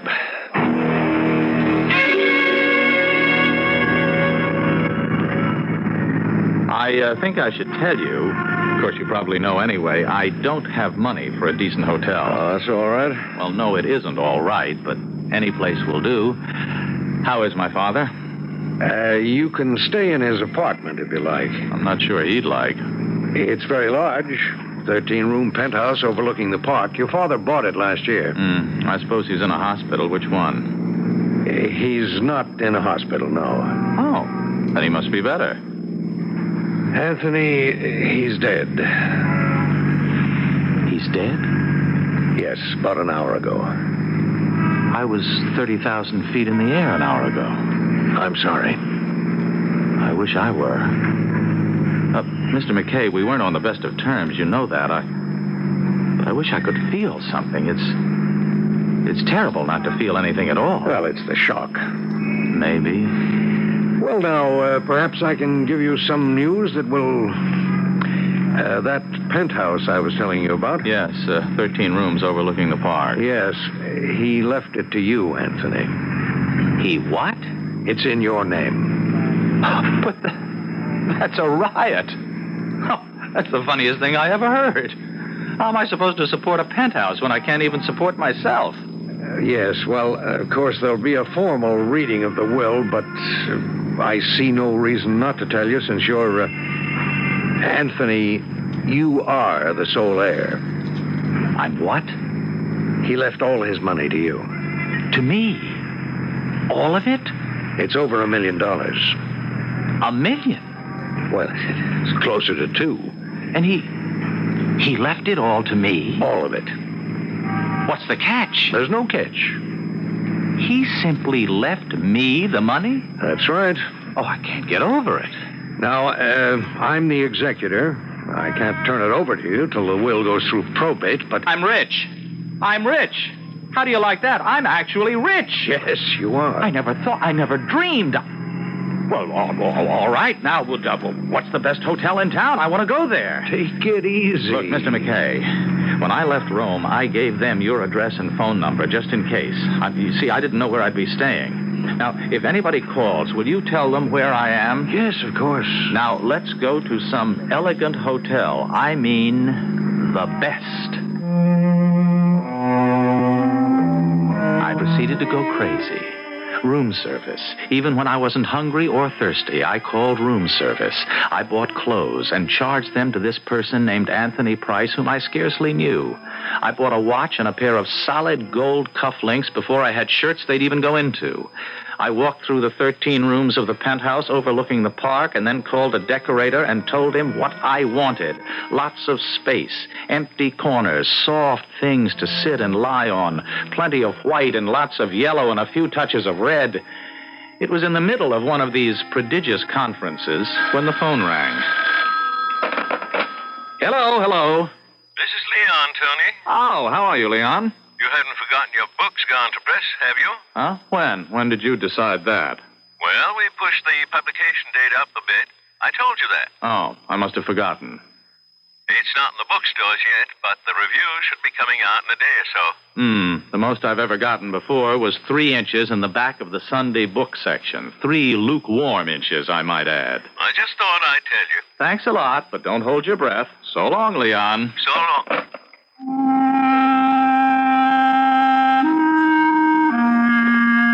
Now, you may think I sounded blasé, and I suppose I did. But in the pit of my stomach, there was the old familiar stirring, the bubble of excitement, the fervid silent prayer. This time, let them like what I've written. I stayed up every night waiting for the morning editions to hit the stands, and finally, shortly after midnight, I don't believe it. I'm a success. Hey, everybody. I'm famous. It's happened. I'm a success. I was in Leon's office before 9 o'clock, clutching the morning papers and waiting for him. My heart was racing. My head was spinning. Congratulations, Tony. You've seen him? The important ones. Come on inside. And you thought the book was no good. I never said that. Well, you never called it the authentic masterpiece of the decade. I never thought it was. Al, what do you think now? I think a lot of other people think it's the masterpiece of the decade. Mm-hmm. And for all I know, they're right. Oh, Lord, it's all too much. It's too much. I can't take it in. I really can't. First the money, now this. Pretty overwhelming, isn't it? Overwhelming, devastating. There's no word to describe it. It's too much, Leon. Do you mind if I answer this? I don't mind anything. Go ahead. Yes? Is Mr. Anthony Price there by any chance? He's right here in my office. I couldn't reach him at his home. May I speak with him, please? This is his lawyer. Certainly. It's your lawyer. Oh. Yes, Mr. McKay. Anthony, I have a cablegram here for you. Shall I send it over, or do you want to pick it up? Read it to me. You sure? Sure, I'm sure. It's from Rome. It's signed Claudia. Read it. I cannot live without you, Antonio. Arriving tomorrow, flight number... That's enough. Well, don't you want to know the... I'll pick it up in a little while. She cannot live without me. Who? She's flying here to be with me. Who is? A girl I've been wanting for months and months, and now she wants me. It's too much. It's just too much.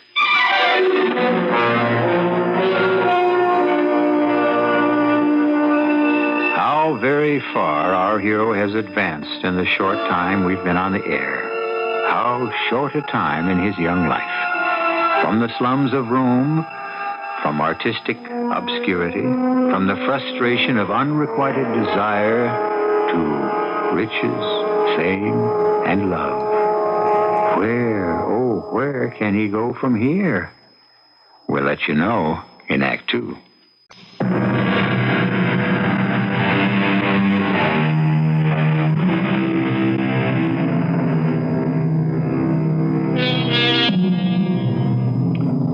The father of Anthony Price died suddenly and left his son almost $2 million and a penthouse overlooking the park. Following close upon this stupendous event came the publication of Anthony's 5th novel and the reviews which made it his first successful one. And fortune's smile turned to a gurgle of light-hearted laughter when he received a telegram from the girl he coveted, announcing that she felt the same desire for him and was flying to join him. Antonio! Antonio! Oh, my darling. Oh, let me look at you. Oh, I wasn't wrong. You are the most beautiful thing in the world. Come on. I've got a car waiting. Oh, but my suitcase. Never mind. I'll send somebody back for them. Just give me the check stub. Oh, what's all this? This car waiting, this sending somebody back for the suitcases. You talk like a rich man. I am. My father left me all his money. Your father? Who was so stingy? Well, he got generous toward the end. He also left me a 13-room penthouse. A penthouse? With a terrace. Overlooks Central Park. I've had it all done over. I thought we'd be staying in some cheap pensione. Oh, I can't wait to see it. Well, you'll have to wait for a couple of hours. Oh, I can't. Now, I have to go to a cocktail party, and you have to come with me. I don't care about any old cocktail party. I only care about this one. It's for me. For you? My publishers are throwing it. My book came out a couple of days ago, and Claudia, it's a hit. Not just a hit, a big, big hit. Antonio, you're a success. You're famous. How wonderful. And you're beautiful. Lord, but you're beautiful. And how I want you.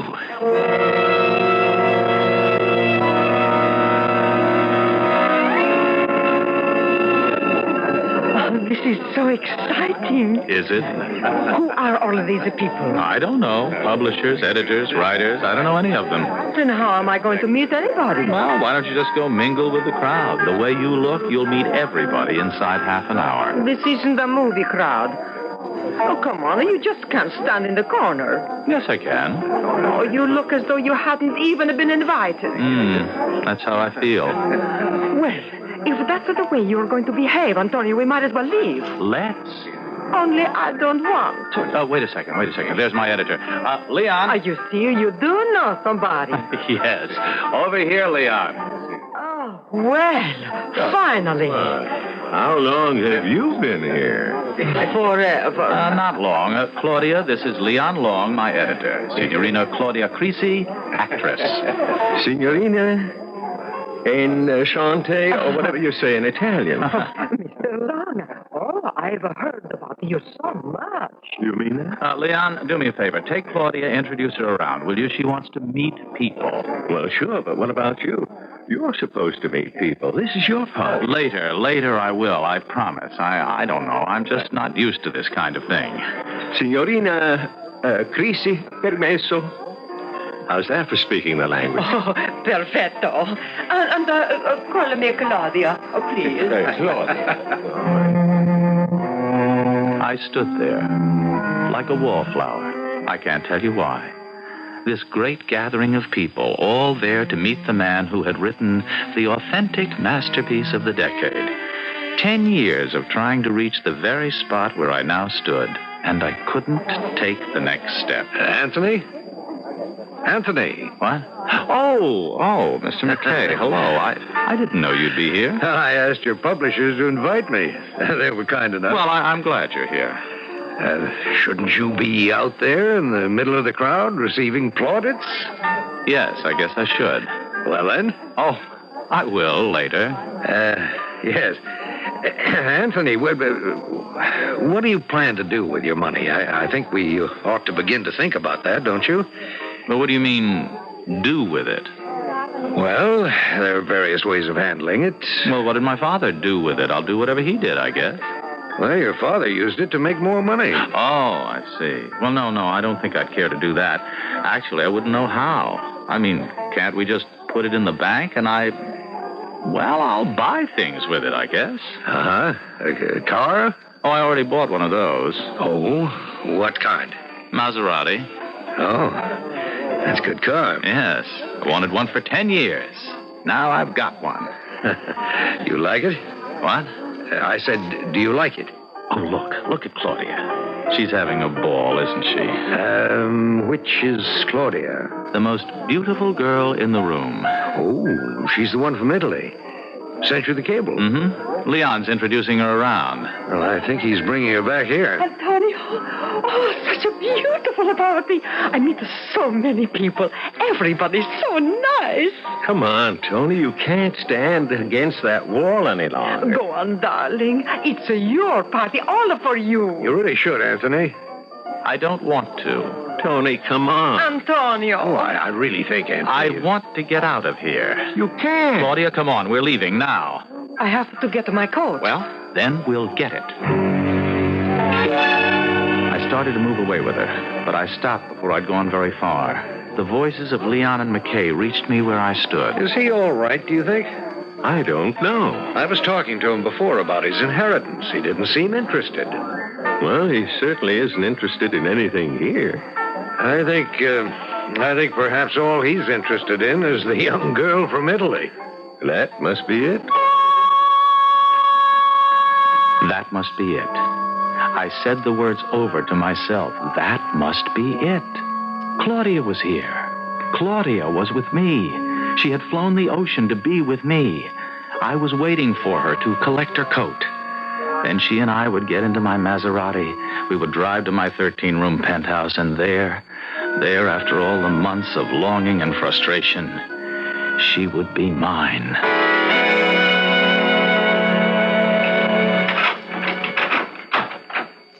Here we are. Yes. Oh, Antonio.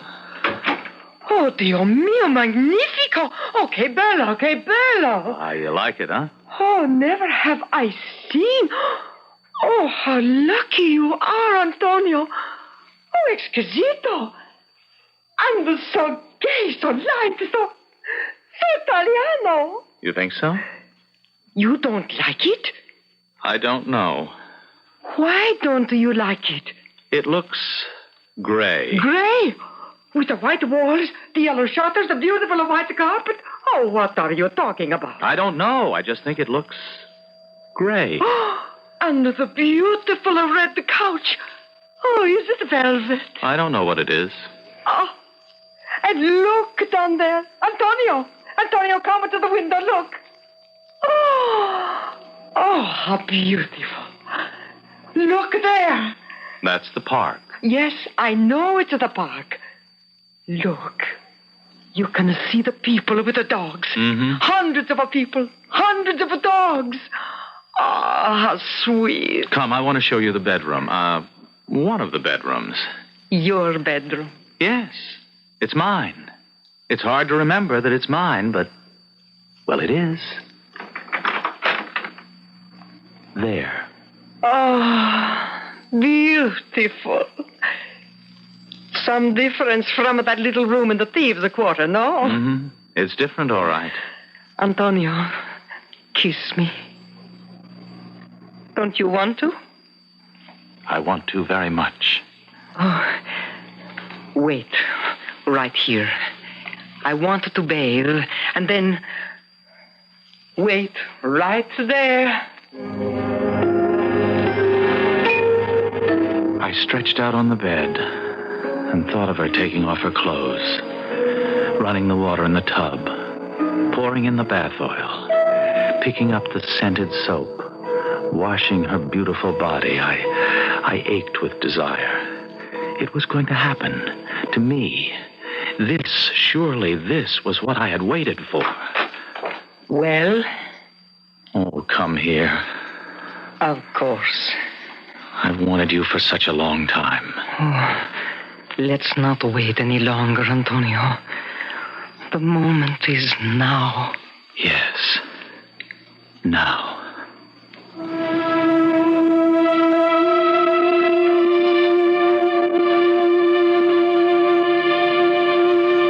What is a man supposed to feel when he first possesses a woman he has desired? Triumph? Ecstasy? Fulfillment? I don't really know. All I know is that I felt nothing. I could have been an actor in a motion picture. I could have been reading about myself. This man, this Anthony Price, this character, this hero. Oh, what a man. Rich, famous, and beloved. I marveled at him, and I felt nothing. Antonio, Say something, please. You don't like me? I disappoint you? It was very good. Then why... Antonio, look at me. Oh, Dio mio, you look so sad. I never saw a man who looked so sad. What is it? Is it me? Did I do wrong? You did everything right. Then why do you look so unhappy? I don't know. Oh, I was not good for you. Oh, no, it's not that. Please, I don't want you to think that. Oh, what else can I think? You're beautiful. You're desirable. Everything was exactly what I wanted. I'm a lucky man.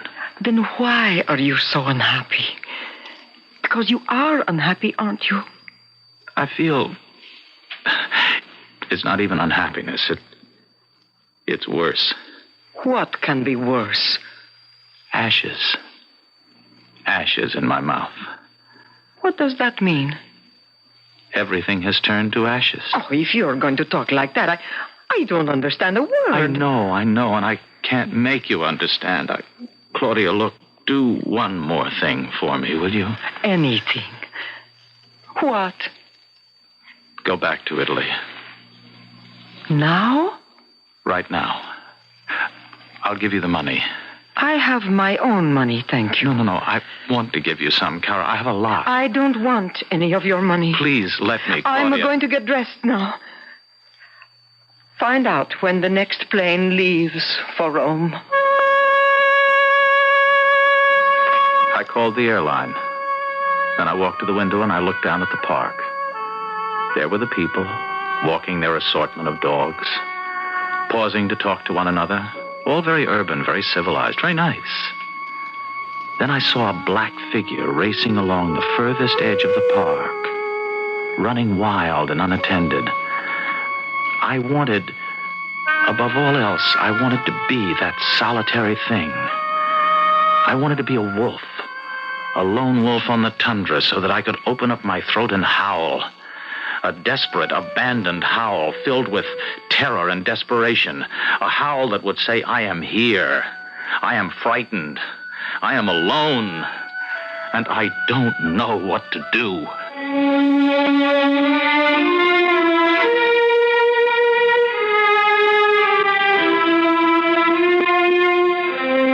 Consider the predicament of the tiny baby whose mother has turned off the light, left the room, and shut the door, leaving the helpless infant not knowing that she will ever come back. What can the child do but cry? And what does the cry say but, I am here, I am frightened, I am alone, and I don't know what to do? Now, what of the grown man for whom every aspiration, once achieved, yields no satisfaction? What of him? We'll explore his destiny when we return shortly with Act 3.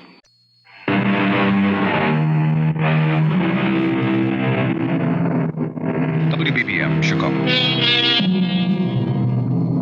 We left Anthony Price, writer, with his new wealth, his sudden fame, both turned to ashes in his mouth. His capacity to enjoy them evaporated. He had just suffered his bitterest disappointment. The girl of his dreams and desire had yielded herself to him, and this, too, had brought no pleasure. We rejoin him now, alone. I lived somehow through the days that followed. There was nothing I wanted to buy. There was no talk show or interview that I wanted to take part in.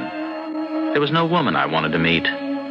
For the most part, I lay on the red velvet couch and stared at the ceiling. Now and again, I would get up and walk to the window and stare down at the park with its myriad of people and dogs. One day, I thought I would dress, go outside, cross the street, and join them. Perhaps lose myself in that idle crowd of dog-walking people I did not know, who did not know me.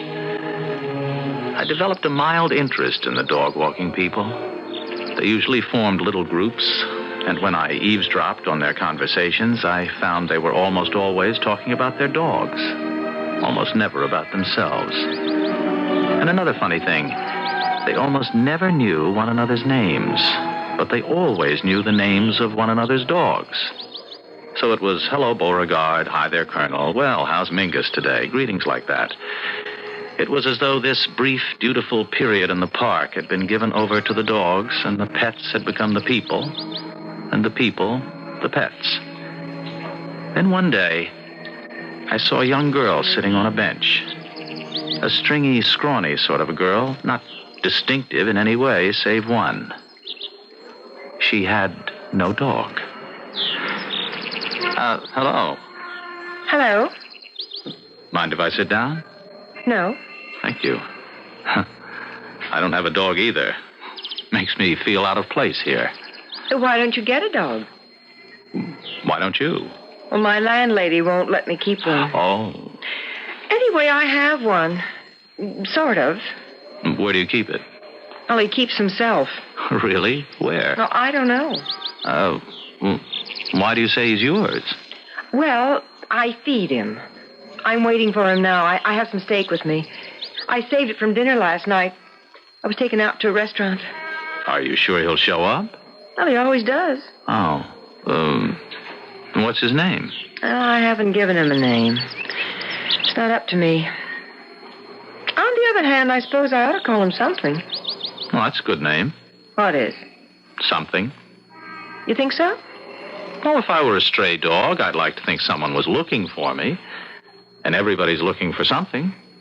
Don't you think so? Is that supposed to be a joke? I don't think so. Well, oh, here he comes. That's him? He's just a mongrel, but he's very beautiful, don't you think? I've seen him before. Oh, he comes around every day. No, not here. I saw him from my window once, running, just the way he's running now. It was a day when I thought the world had ended. Oh, obviously, it didn't end. Not quite. Come on, good dog. Come on over here. Here's something. Oh, good dog.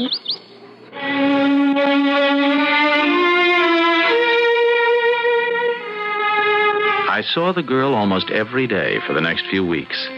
Once or twice, she wasn't on the familiar bench, and on those days, the dog didn't show up either. I never asked her anything about herself. True to what I took to be the code of the dog walkers, I confined our conversations to the subject of the black dog. Then, one bright sunny day, I walked with some semblance of a purposeful stride to the familiar bench and found it empty. I sat down and waited. I waited until nightfall. Oh, well, it had happened before. Tomorrow we would meet and talk about the black dog and bring our bags of food for him and discuss his weight and the color of his eyes. But she wasn't there the next day, or the day after, or the day after. And the black dog was nowhere around. Mind if I sit here? Not at all. Oh. Nice dogs you've got there. Poodles? Can't you tell? I'm looking for someone, a girl. She usually sits on this bench. She has this dog. I mean, he's not hers, but she feeds him. I mean, he's black, long hair, very glossy, shiny hair, wavy tail, amber eyes. What's his name? His name? Well, she never gave him a name. She said she supposed she ought to call him something, and I said, well, that's a good name, something, but we really never decided exactly. Then the dog doesn't belong to you. Oh, no. Then he's a feral dog. A what? A feral dog. Wild, untamed. Oh, no, he's not wild. No, and he's very tame. He's a very nice dog. Feral dogs don't last long. They don't? I read somewhere 2 years is the average life for a feral dog. Never have I hated a man so much. I left without another word. By the time I got back to the apartment, I was trembling with rage. But what had he said to anger me so? 2 years is the average time for a feral dog. Oh, he'd read that somewhere. He'd simply repeated it to me, but in a voice and with a manner so indifferent, so callous, so uncaring. I I wanted to kill him.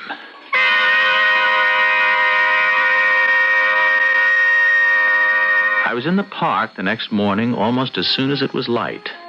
I reached the bench which had been my rendezvous for those few life-saving weeks. I didn't expect to find the girl there at that hour. I didn't expect to find anyone. But there was someone, a very old man, dogless like me. And I sat down beside him. Oh, nice morning. Oh, yes. I very seldom come out this early. Well, probably you can sleep. I'm pretty well, yes. I have trouble in that department. I'm 82 years old. You don't say. What brings you out so early? Well, actually, I couldn't sleep either. Something happened yesterday right here on this bench. As a matter of fact, something someone said. Oh? Yes, someone I didn't know, a complete stranger. He said, feral dogs only live 2 years on the average. Feral dogs? Dogs without homes? I don't know why that made me so angry, but it did. Are you interested in feral dogs? Well, I'm interested in one, a black one. There was a girl, you see. She used to feed him, and she and I got to talking one day.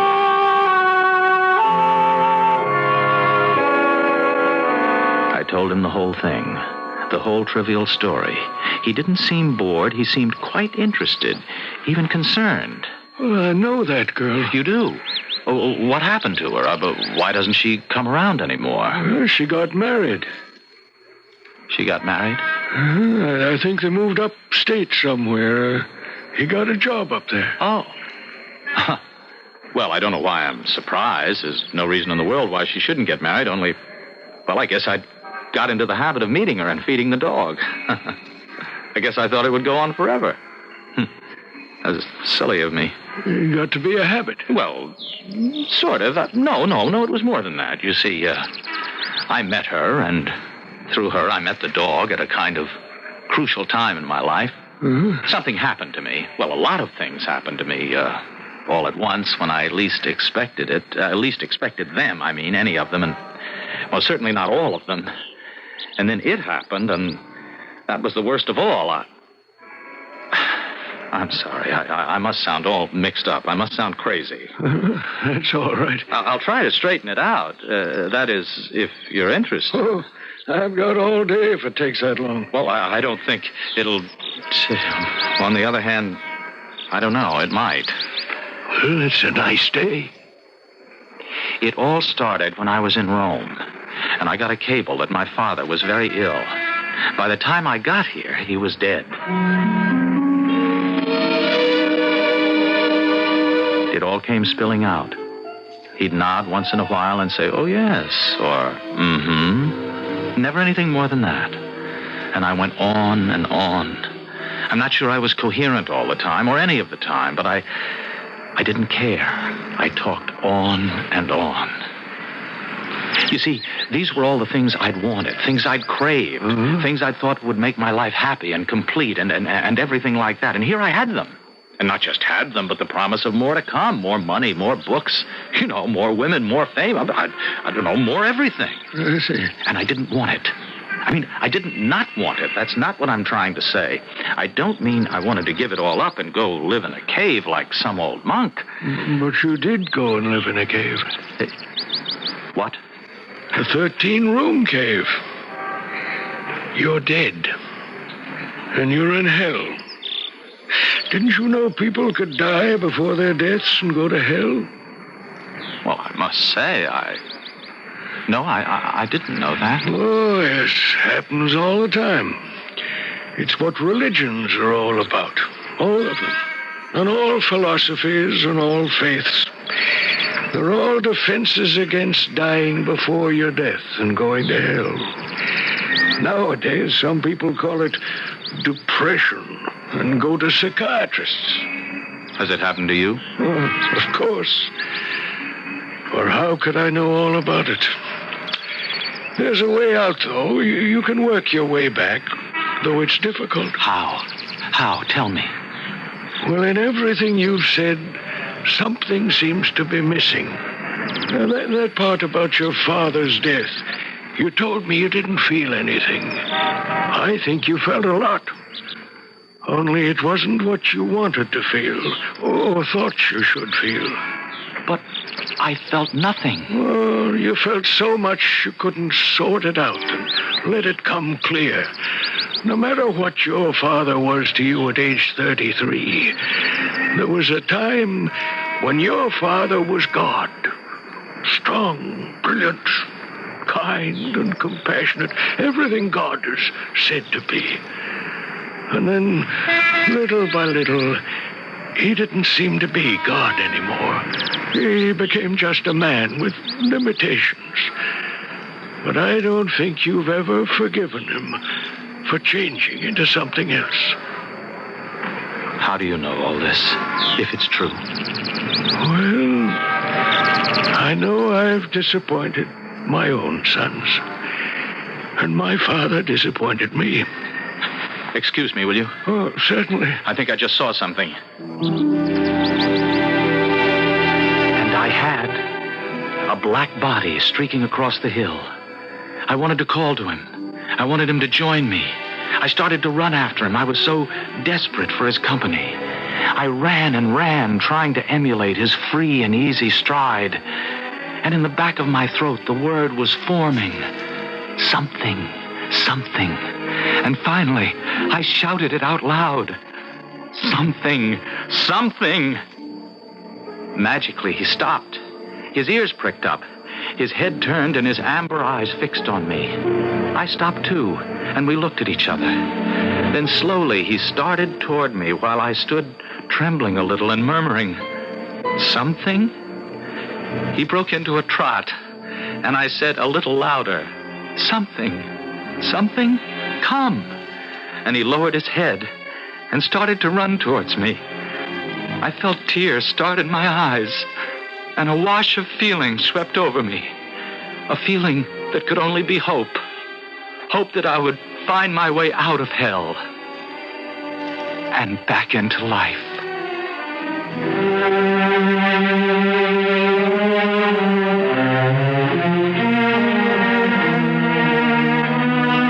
You'll have noticed, perhaps, that at first Anthony ran frantically after the dog, Something. Then, when their eyes had met, he stood stark still, and Something began to run joyously to him. There's a moral to be drawn here, or a lesson to be learned. Not wishing to be didactic, I leave it up to you. I'll be back shortly.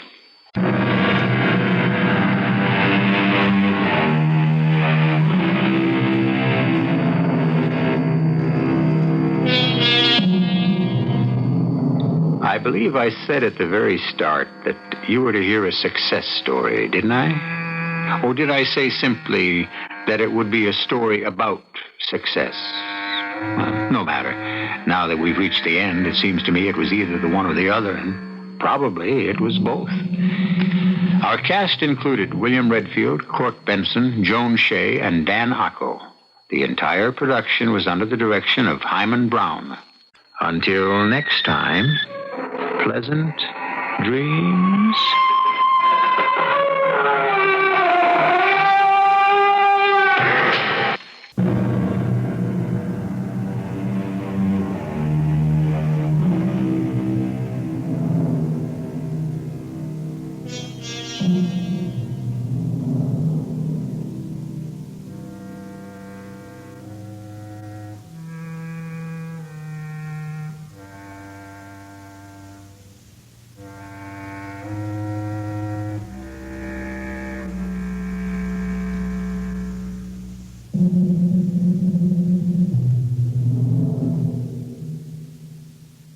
And now, Mystery Theater.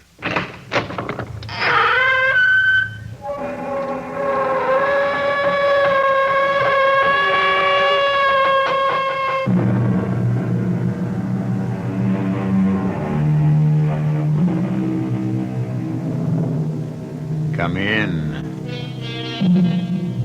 Welcome. I'm E.G. Marshall.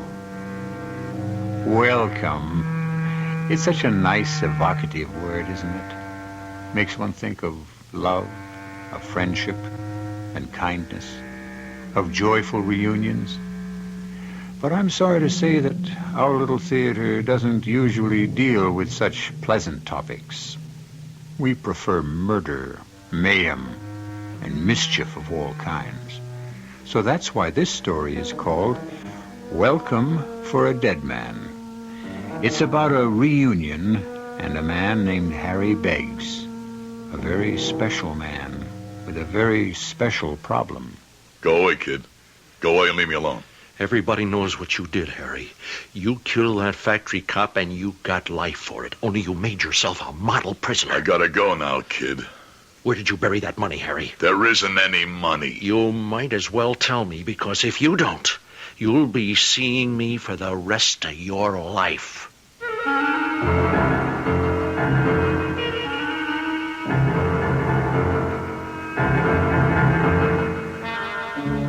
Our mystery drama, Welcome for a Dead Man, was written especially for the Mystery Theater by Henry Slessor and stars Howard Da Silva.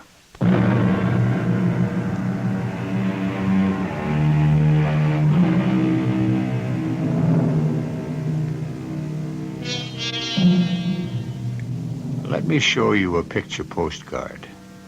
It's an idyllic country setting.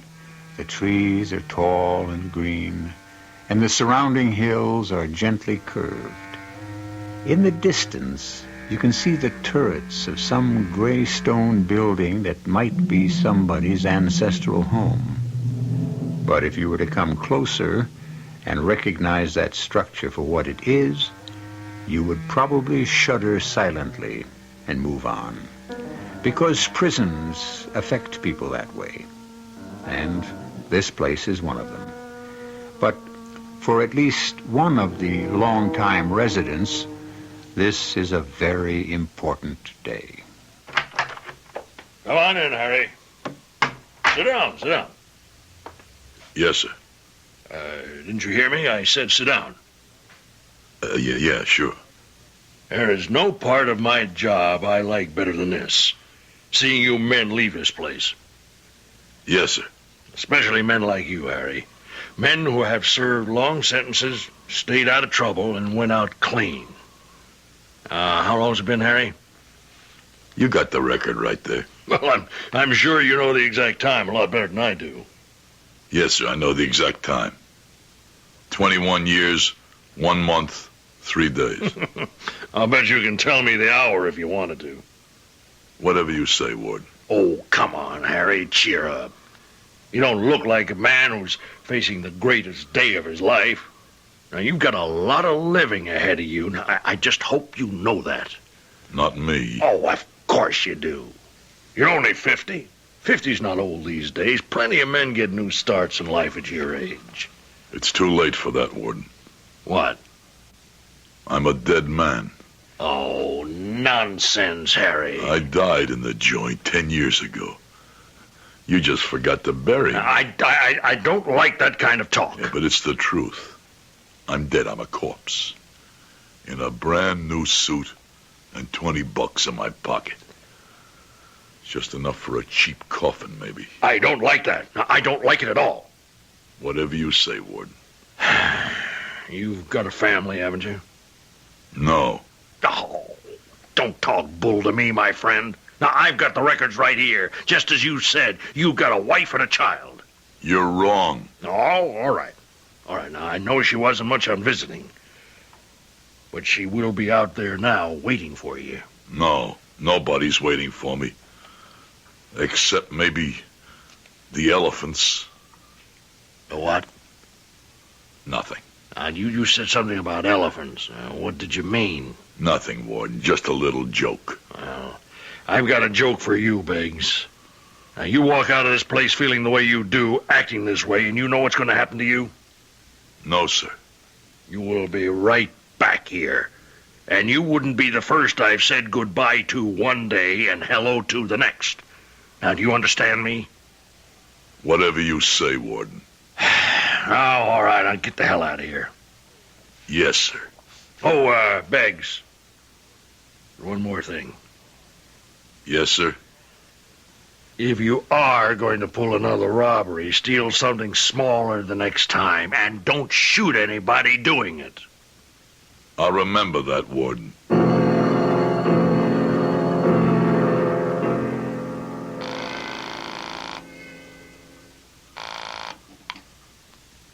Hello? Hello? Who is this? It's Harry, Edith. Harry?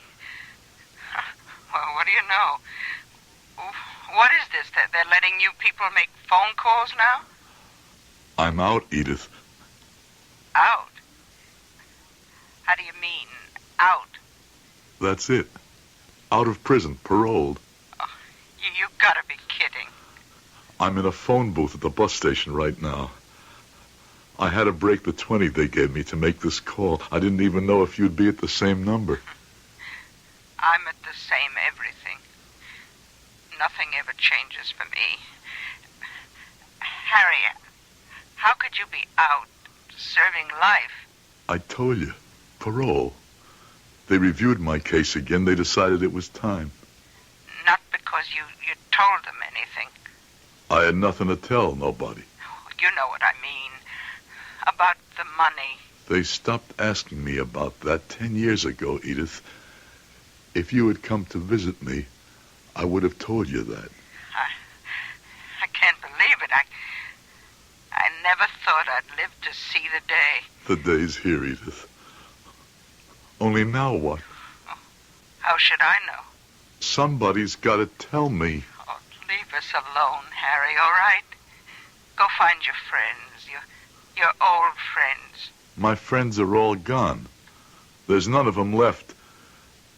Except maybe the elephants. The what? I used to dream about the elephants every night. I used to wake up in my cell, sweating. But it's funny, you know. After a while, I stopped worrying about them. Maybe it's better that they find me and finish the whole thing. What thing? What are you talking about? Well, somebody's got to do it. You can't let a corpse walk around. It isn't decent. You've got to bury them. Harry, have you gone crazy? What's all that about a corpse? I went and died in prison, Edith. You must be crazy. I'm dead. I'm going to hang up. No, wait. One more thing. What is it? Edith, what if I came home? No, Harry. You haven't seen me in 10 years. I'm 10 years better looking. Look, stay away from us, Harry. You're here. Don't you want to see if I lost my hair? Remember you used to say I'd look like my old man if I went bald? Well, don't you want to see? No. Oh, for heaven's sake, why didn't you stay out of my life? Why did you have to call me? I want to see you, Edith. No. You can't. You can't look at me. I don't want to see what I look like in your eyes. Why not? Because I'm an old woman now. No, not you. Yes, I'm old. Older than I ought to be, thanks to you. I look older than my mother does. That's what my last 10 years were about, Harry. Working like a dog. No money, just getting poor and old. Let me come up, Edith, just for a while. We could talk. No, stay away from here. You understand me? You say you're a dead man? Fine. Stay dead, Harry.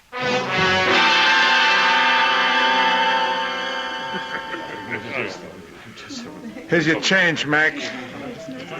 Price of beer has gone up, huh? Everything goes up. Inflation.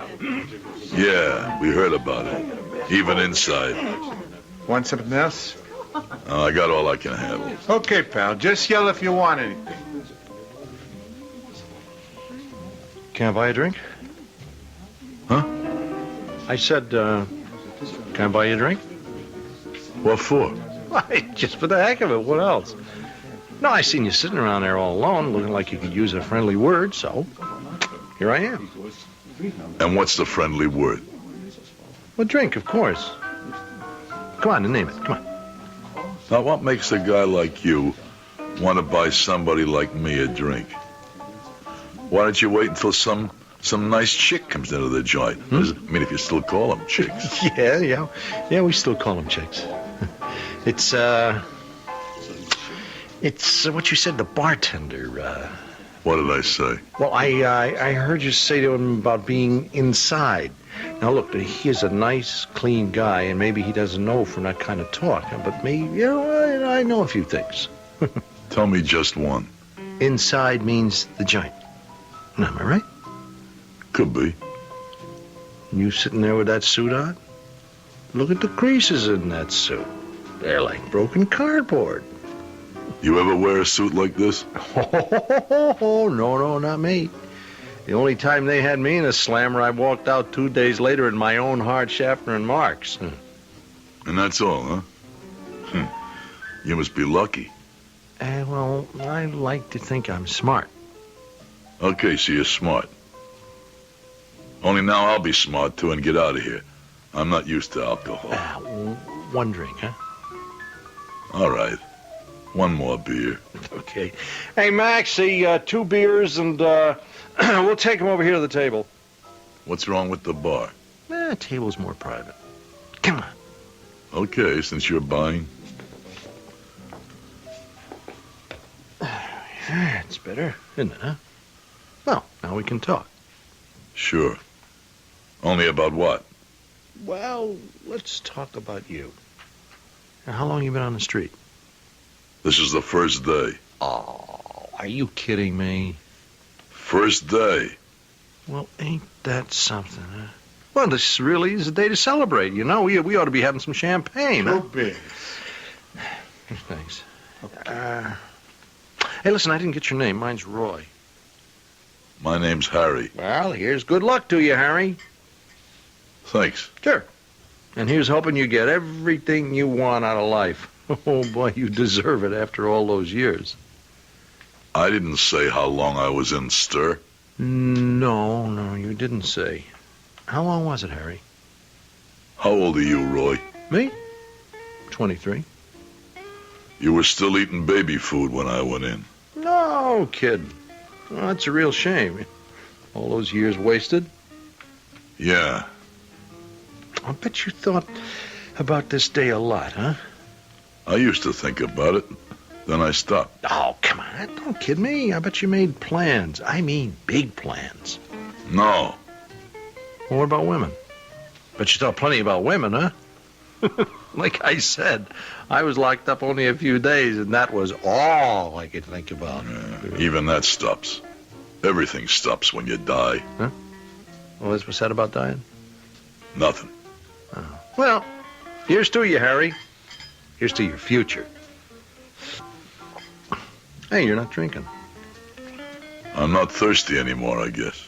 Boy, if I had spent 20 years in the joint, I'd be mopping up every bar in town, eating every steak I could get my fork on. Yeah, you got a 23-year-old stomach, Roy. Come on, you look in pretty good shape to me. I'll bet you mopped up a few bars in your time, huh? No, just one of them. There was just one place I used to hang out. Looked a lot like this one. Where was it? Over on Clinton Street, right across the way from the building where I lived. It was called Lucky's. Lucky's? No, I don't know the places. Any kind of action there? It was just a neighborhood place. My wife and I used to go there a couple of nights a week. So you're married, huh? Well, why didn't you say so? I'm not married. Look, Roy. I'm feeling a little woozy. Like I said, I'm not used to alcohol. Hey, please, one more minute, huh? Oh, come on, I want to talk to you, Harry. No kidding. About what you're gonna do. Why should you care about that? Because I want to help you. What are you talking about? No, I mean it, Harry. I want to help you. Well, you look like you could use some help. I mean like a partner. Hey, are you stoned or something?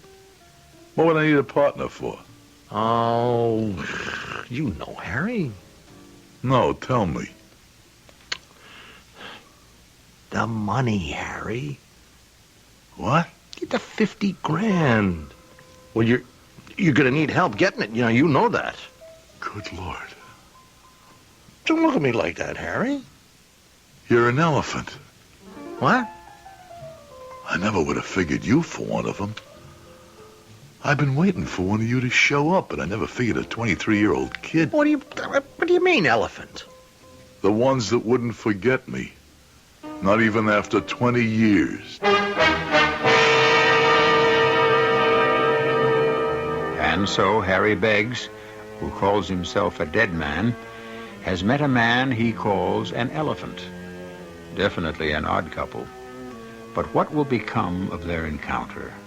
Will Harry obligingly tell the young man named Roy where to find $50,000? They say that dead men tell no tales. Will Roy be satisfied with silence?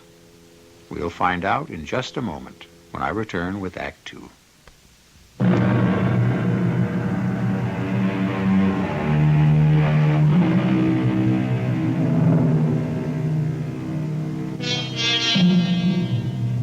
Harry Beggs is a free man. He has just put 21 years behind him and walked out into the future. But less than 24 hours later, the past has come back to haunt him. The past has taken him by the elbow, led him to a table in a dimly lit tavern, and made its grim presence only too clear. Let's not be cute about this, Harry. You're too old to be cute. I'm telling you, I don't know what you're talking about. I'm talking about 50 big ones. The money you walked off with from the Reed Hammer job. You got the wrong guy. Okay, your name is Harry, isn't it? Harry Beggs? That's right. Then I got the right guy. Who you working for, Roy? Me? I'm self-employed. Don't give me that. You're 23 years old. You're too young to know me. You're a famous man, Harry. You were in diapers when that Reed Hammer job was pulled. So what? I wasn't around for the American Revolution either. But I heard about it. Go away, Roy. You're starting to bother me. Oh, come on. Then that's no way to talk. I bought you beer, didn't I? I see. And now you want 50 grand in return, huh? No, I didn't say that. Look, I just want a taste. Now, I wouldn't take the whole bundle. You put in a bit of time earning that money. There isn't any money. Oh, everybody knows it wasn't recovered. Now, you must have hidden it someplace, right? Well, that's what everybody says. All right, for the last time. What you heard about me, about that payroll money, is all a phony. I pulled a heist and I shot that guard and killed him, but all I got for my trouble was 21 years in a tin can. What happened to the money? I don't know. Don't give me that baloney, dead man. Now, you had it in your hand. Now, what did you do with it? I had to dump it. Where? I don't know. I just dumped it. Side of the road someplace. I couldn't tell you where. Yeah, sure. That's the story you told the cops. Now, don't keep repeating yourself. I told the cops the truth. I was in a panic. I didn't know what I was doing. Then I saw the roadblock ahead of me, and I knew I was finished. You're kidding me, Harry. I'm telling you the truth. You make it sound like the cops grabbed you 10 minutes after the heist. Now, it was a good 6 hours before you were arrested. You really did your homework, Roy, huh? Uh-huh. Okay. I was driving a long time. I was almost at the state border before the cops threw up that blockade, and then... The money, where was it? I told you. When I knew that I was going to be caught with a meat in my mouth, I did the only smart thing. I tossed it out of the car window. Oh, the hell you did. It's the truth. You buried it someplace. Everybody knows you buried it. People like to think that. They like to think there's buried treasure all over the place, just waiting to be picked up by any guy with a lucky shovel. Oh, come on, you buried that money. Now, you figured you might get out of stir and come back for it one day. Oh, forget it, kid, huh? I'm telling you, the money's gone. It's gone for as long as you've been alive. The cops searched that whole road for the money bag, and so did 9 million other people. Only it never turned up. I'll tell you why it never turned up. Some smart farmer boy found it and stashed it in the barn. He's been living high off it ever since. Oh, you're a good liar, Harry. The money's gone, kid. You think I'd be sitting in this bar drinking beer if I knew where it was? No, you're too smart to rush it. You figured there'd be some elephants around who might be watching you, huh? Yeah, that's right. I was looking for some old elephants. Instead, I get a kid. Okay, mister. You stick to your story. But now listen to my proposition, huh? What for? Now, just shut up and listen. Okay, now let's say you did bury that money. Look, I told you. This is just a for instance, okay? Now, let's say you buried that money. Now, that's what the cops think. That's what Reed Hammer's insurance company thinks. And for all you know, they've been tailing you ever since you left the joint. Tailing me? What are you talking about? Oh, come on. You can't be that dumb, Harry. Now, didn't you figure they'd be watching you? No, you're wrong. Nobody's tailing me.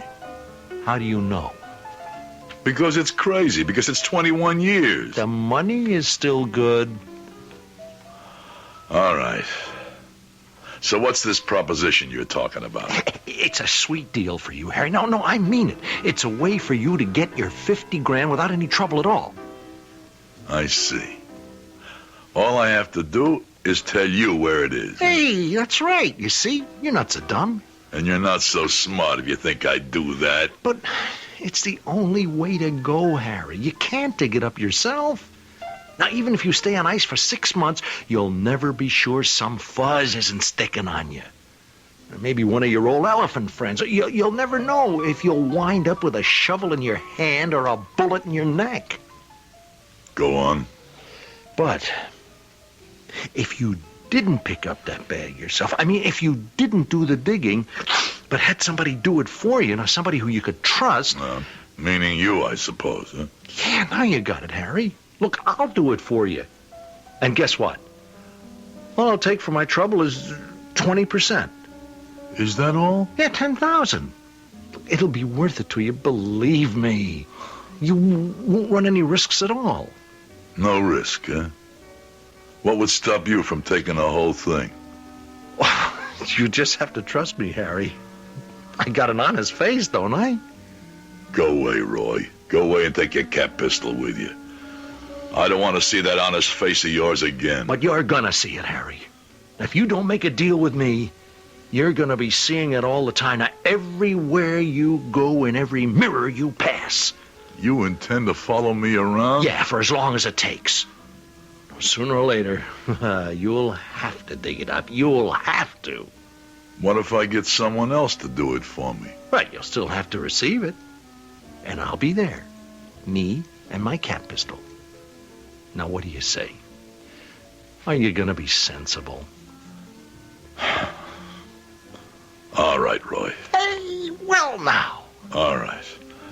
I don't want your ugly shadow following me. I got enough shadow of my own. Hey, then it's a deal? On one condition. That we make the dig together.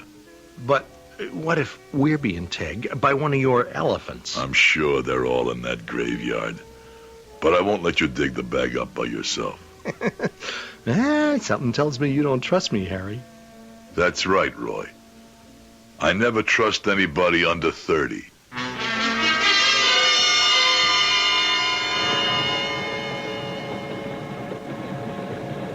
Hey, where is this place anyway? I've never been so far out of the city.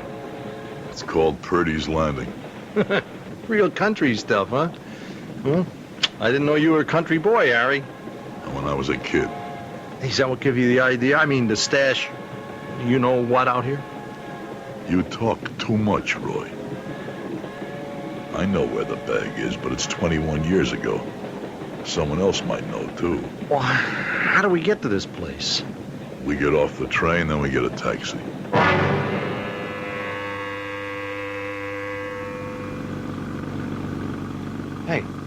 Hey, you think this old heap is going to make it to where we're going?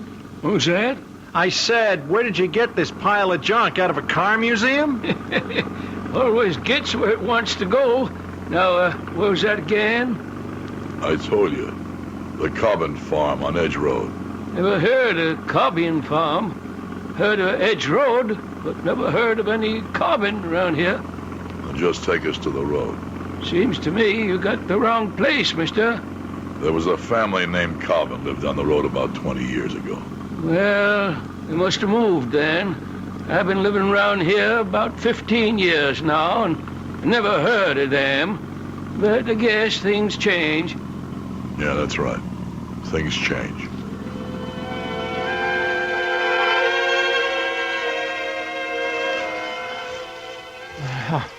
How much further?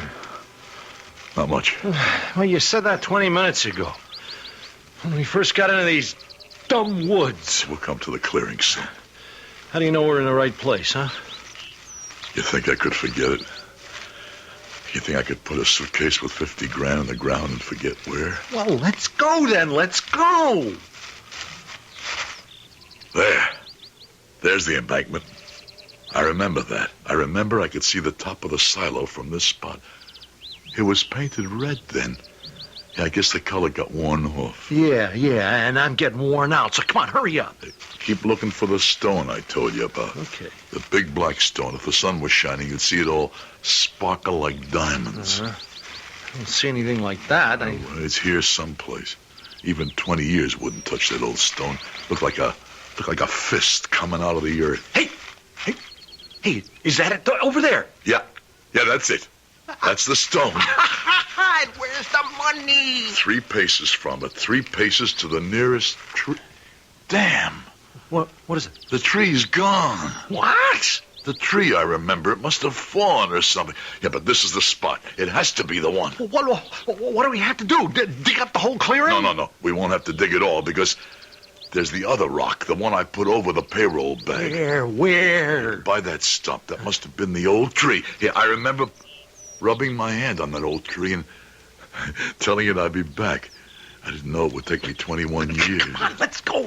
All we gotta do is move that smaller rock, Roy. Okay. If she's still there, that's where she is. Stuck in the ground. I'll help you. Come on. Push. I'm pushing. She's coming. I think she's coming loose. There it goes. It's over. Do you see anything? There. There's something over there under the leaves. It looks like canvas. Yeah, that's what it was. The bag was canvas. Harry, we found it. Harry, we found the money. Looks like we did. It's here. It's just like you said. Now look. I can see the name on the bag. The Reed Hammer Company. That's the one, Roy. Oh, my God. What is it? Oh, there's nothing in the bag. What? There's nothing in the bag. It's just leaves and dirt and rocks. There's no money. There's no money. There's not a dime. Let me see. It's all gone. Gone? Somebody swiped it. Somebody took all the money out. Some farmer boy. I warned you, kids. Some farmer boy searched this spot and found the money. He took it all and threw away the bag. It's not fair. It's just not fair. How do you think I feel, Roy? I waited 21 years for this. For this handful of dirt.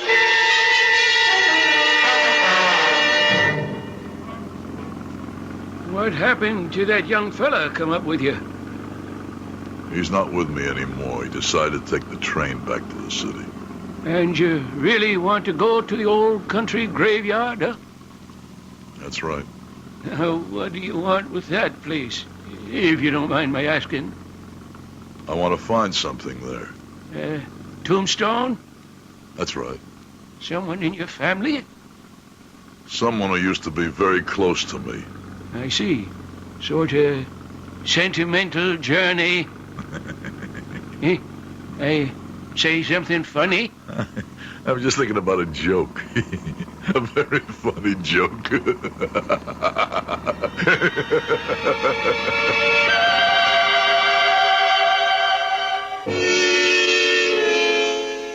So Harry Beggs, the dead man, is going to pay a visit to the home of the dead. But obviously he has something more in mind than a sentimental journey. Obviously, Harry Beggs is interested in the old county graveyard for reasons that have to do with the living. 50,000 reasons. I'll be back shortly with Act 3.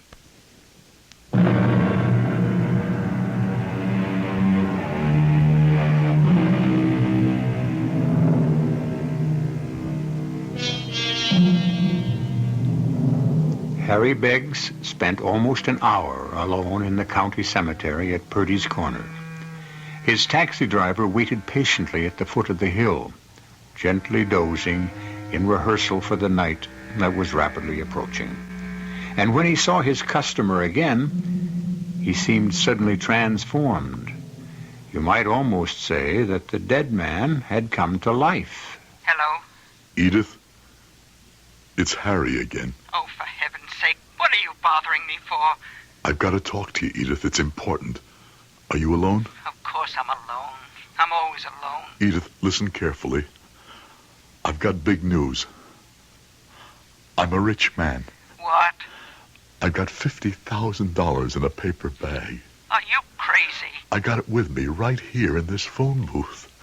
It's got a funny smell to it. It smells like dirt and dead leaves and maybe corpses for all I know. I swear you went crazy in that jail. I thought I died. I told you that. Only now, maybe I can come alive again. When I touch this bag full of money, it makes me feel like maybe I can live. Harry, are you telling me the truth? I wouldn't lie to you, Edith. You see, I did hide that money just like they said I did. I hid it in the graveyard. Oh, Harry. I buried it where they bury people. I thought that it would be safe there, and I was right. Only at first I took it out of the bag that it was in. I hid that bag in the woods. I'm glad I remembered where I hid the bag, too. That came in very handy. I don't want to hear about this. What? Edith, you don't understand me. Of course I understand you. From the minute we got married, and I realized you were a cheap crook. I wasn't cheap. I was just no good. But now, Edith, I've got $50,000. Don't you know what that can mean to us? We can be a family. You can move out of that dump. We could buy ourselves a house in the country, just like we had when we were kids. Oh, leave me alone.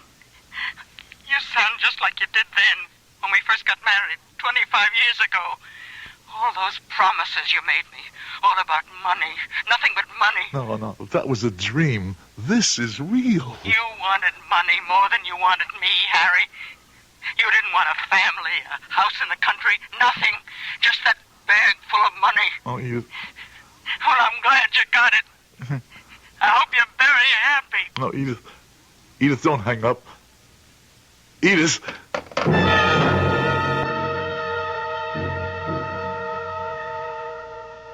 What can I get you, mister? I'll have a beer. One beer coming up. No. Wait a minute. Make a whiskey. Okay. One whiskey. How do you want it? Neat with a soda on the side. There you go. Thanks. Hey, can I ask you something? Sure. I used to know this boy. I mean, I used to live right across the street. No kidding. Yeah. What I wanted to ask you was, whatever happened to Lucky Rossiter? Rossiter? 6 feet down. No kid. 12 years ago. His wife gave him a set of golf clubs. Goes out on the course, drops dead on the first tee. You wonder why they called him Lucky? And what do they call you? They call me Lucky, too. For me, I don't play golf. Hey, take it easy. Sorry. Maybe you should have stuck to beer. I'm just not used to whiskey. It's been a long time. You been sick or something? Yeah, something. Give me another one. I'll mix it with soda this time. Suits yourself. Gee, this place looks different now. Yeah, I spiffed it up. Yeah, used to be just plain. No jukebox or stuff like that. Well, you gotta keep up with the times. We even got a machine here that plays electronic ping pong. How about that? That's progress, I guess. And women. You hardly ever saw women in the old Luckies. You said you came in with your wife. No, I mean women like that. You're looking at her like you never saw any kind of woman before. Well, enjoy the drink. I got things to do. Yeah. Hey, what's the matter, Pop? What? You got a cold or something? Oh, it's the drink. I'm not used to this stuff anymore. Oh, well, you need practice, that's all. No, maybe I better just quit while I'm ahead. Oh, you can't fly on one wing. This is my second wing. Yeah, but you're still not flying, are you? Oh, why don't you have one more? No, I don't think so. I tell you what, you buy one more and try it. If you don't like it, I'll finish it for you. It's like a money-back guarantee, only you don't get your money back. Yeah. Okay, I'll try one more. Maybe you'd like one of your own. Oh, hey, that's a nice idea. I mean, I like mine with ginger ale. And, maybe we could have it at a table, huh? I hate these stools, don't you? Yeah, sure. Yeah, we could do that. You're cute, you know what? Cute? Yeah. I love men with gray hair. And by the way, everybody calls me Honey.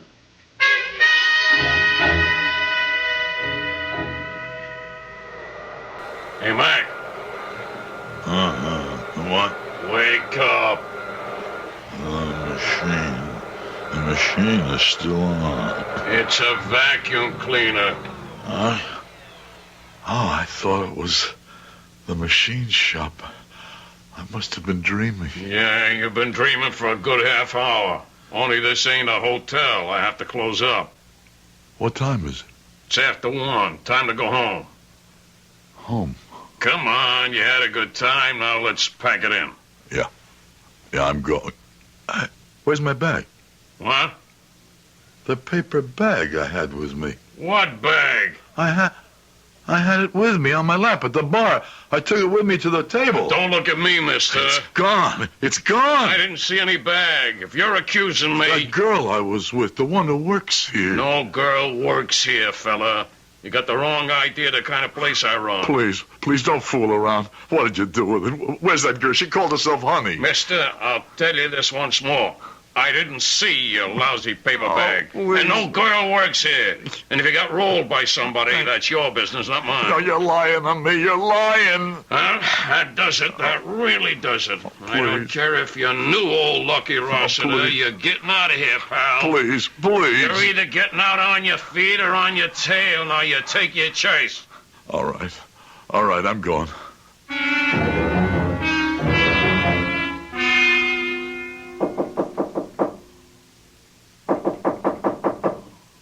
Who is it? It's me. Who? It's Harry, Edith. Oh, no. Please open the door, please. 1 second.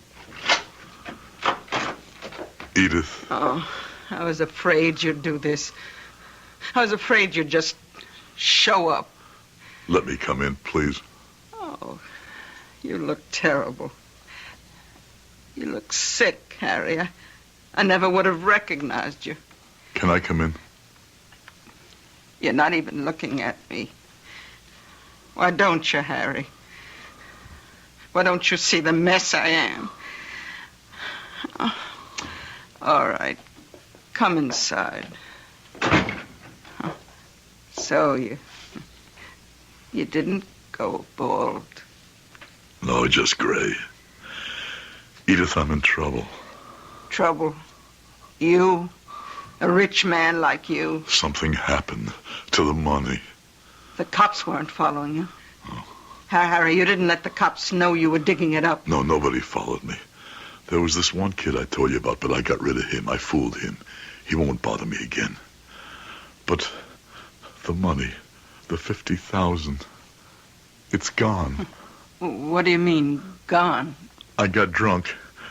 21 years I was sober, Edith. Sober and dead. And then I go to Lucky's and I get drunk, and now the money's all gone. Well, how did it happen? Doesn't matter. Doesn't matter, Edith. I should have realized it wouldn't matter. A dead man can't spend money. Oh, please stop saying that. Stop talking that way about you being dead. No, but I am. And you know what killed me, Edith? It wasn't the prison. It was you. Me? When you gave up on me 10 years ago, when you decided to think of me as dead, that's when I died. Oh, Harry. You were the only thing keeping me alive. You and our kid. the thought of you. But when I knew you stopped thinking about me, that was it. Oh, don't you? You're hurting me so much, Harry. I just wanted to see you one last time, Edith, and you know something? You don't look as bad as you said. You still look beautiful to me. Harry? Yeah? Where you going? I don't know. Anywhere. It's late. Where will you sleep? Park bench, bus station. What does it matter? You could stay here. What? I couldn't turn you out without a place to go. I couldn't do that to a dog. You could sleep on the couch if you wanted to. Do you want to do that? This couch? I'd rather sleep on this couch than in a palace. Oh, Harry. Edith, I missed you so much. It wasn't the money I thought about all the time in prison. Oh, hush, don't talk now. It was you, Edith. You and all the things I could do for you with that money. Oh, don't. It's all right now. Everything's all right. We're together again. That's all that matters. You mean it? You mean that together? Oh, I felt dead too, Harry. Maybe together we'll be alive. Alive, Edith. Harry, you know how old I am. I don't care. I'm a woman with a grown daughter. Oh, Harry, you never even saw your own daughter. You never saw Angela. Or she was only a baby when... Angela, wake up! She's here? In the bedroom. Angela, come out and meet somebody. What the heck's going on? What's all the yelling about? My God, what's he doing here? Just wait till you hear who he is, honey. Honey. Harry, tell her who you are. I'm nobody, honey. Just a dead man.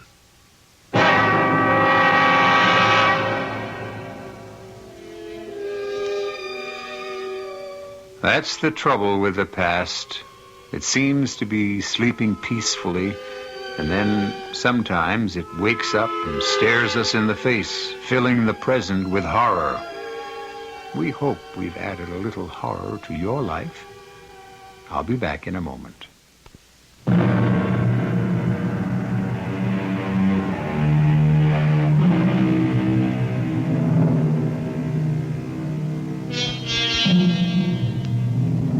It's been said that the past is history, but isn't it also true that the future is mystery? It's the unknown that lies ahead of us that gives life its excitement, its novelty, and its terror, which describes exactly what the future has in store for you at Mystery Theater. Excitement, novelty, and terror. We hope you'll be back for another helping of all three. Our cast included Howard Da Silva, Bryna Rayburn, Earl Hammond, and Gil Mack. The entire production was under the direction of Hyman Brown. This is E.G. Marshall inviting you to return to our Mystery Theater for another adventure in the macabre. Until next time, pleasant dreams.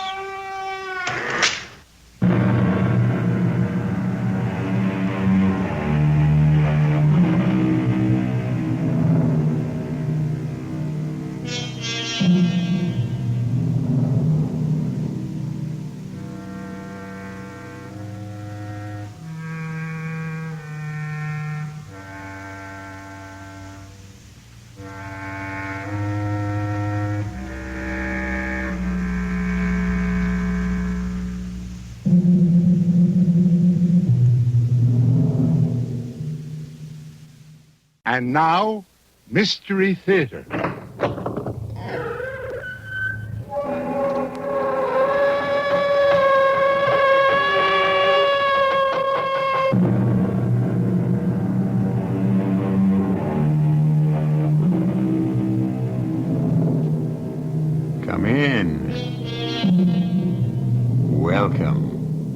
I'm E.G. Marshall. I have an unusual story for you about two young people kept in seclusion from the world. Their minds stunted, their thinking warped, their fantasies soaring into the supernatural. What is real and what is unreal seemed to be melting into each other in a weird and frightening dream. When Mary began to ask questions, Frida Kurtz, the housekeeper, told her, "It's to test you, to tease you. And they did that to Carol when she first came. She got to love them. We were all sad when she left." On a Friday? Unlucky Friday? How did you know? I've heard all the gossip. I've heard about Gareth, too. They told you about him? Why are you trembling, Frida? You have seen him? No. He used to work here, I understand. But you asked me if I'd seen him. I thought you and I were the only employees in this house. Why, did I? I don't know what I meant by that. I must go. I must take care of the children. Don't ask me any more.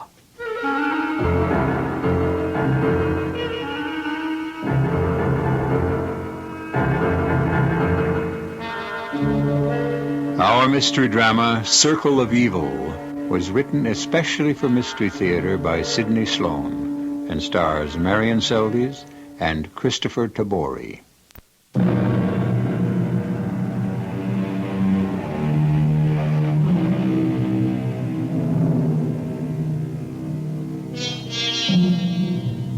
When the rickety old taxi had deposited her in front of Greystone Manor that dark, cold, rainy day in late autumn, Mary Richards almost changed her mind and called the taxi back to return her to the station.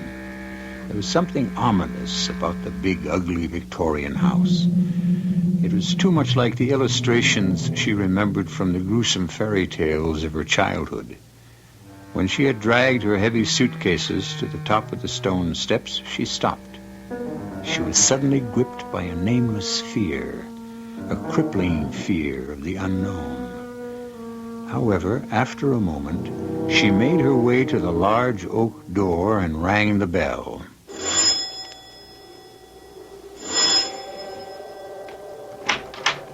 Yes? I'm Mary Richards. Oh, yes, of course. You must be the new governess. I'm Frida Kurtz. I'm the housekeeper. Oh, come in out of the rain. Here, let me take your suitcase. Oh, thank you. I can manage. Now, follow me. Your room is back here, down this hall. See, the children's quarters are on the second floor. All the help have their quarters down here. Oh, are there many servants? It's funny the way I said that, help. You and I are the only help in this old house. Really? But the house is so large. We only use a small part of it. The rest is closed off. Used to be a big family living here. Big. 10 people all the time. Sometimes as many as 15, 16. Oh, they're all away? They're all dead. At least, most of them. What? All the grown-ups except Mr. Dykeman, William Dykeman. And then there are the two children, Andrea and Alex. You're to take care of them. Oh, yes. Mr. Dykeman interviewed me at the agency in New York for the job. He's Andrea and Alex's guardian. He's their uncle. Didn't he say anything about this place? What you were to do? No, just that I was to look after the children, supervise their education until they would be ready for something more formal, until they'd be old enough to go away to school. Old enough? How old did he say they were, Andrea and Alex? He didn't say. I gather they must be quite young, 5, 6. Oh, dear. You're in for a surprise. Surprise? Andrea is 18. Alex is 20.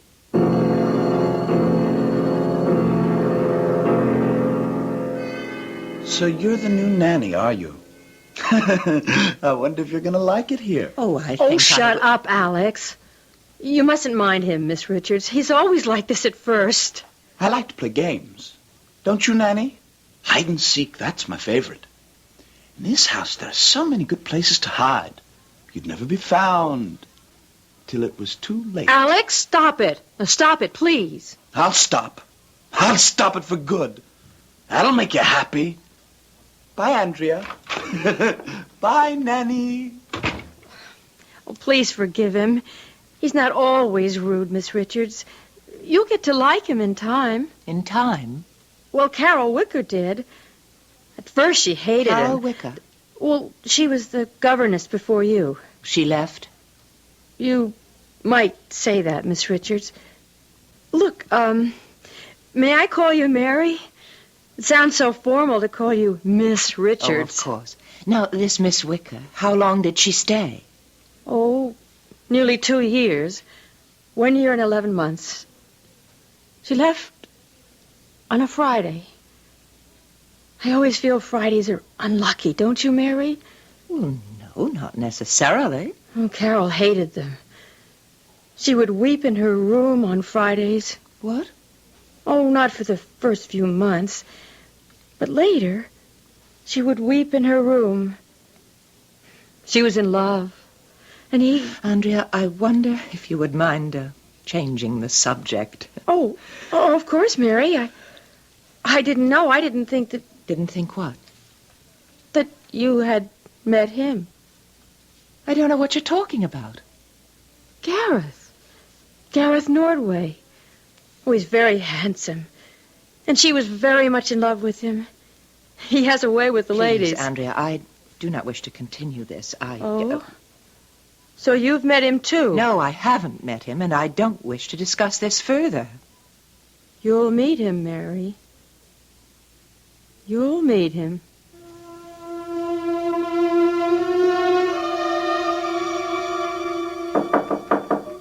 Yes? We're having supper up in the playroom.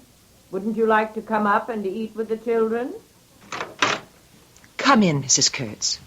I want to talk to you. Oh, you haven't unpacked yet. Do you want me to help you? No. As a matter of fact, I've decided that this job isn't exactly what I'd contracted for. You're leaving? Yes. I'm afraid this is more than I can handle. Mr. Dykeman gave me to understand that I'd be working with children. They are children. No. They are 2 young people who need attention, who seem to need psychiatric help, and I am not qualified for the job. I've placed a call to Mr. Dykeman in New York. Oh, yes, I know. It's that crazy act they're putting on for you. Act? Sure. It's to test you, to tease you. It's only a joke.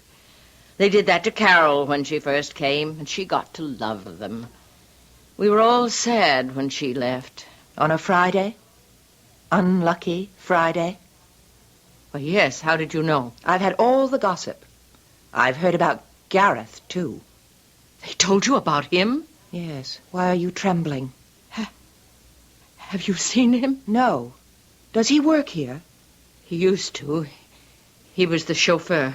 Used to work here. But you asked me if I'd seen him. Oh, did I? I don't know what I meant by that. I must go and have my supper now. They're waiting. Mrs. Kurtz, wait! What? Hello? Mr. Dykeman, please. Mary Richards calling. What? Well, when will he be back? Well, how can he be reached? I'm the governess.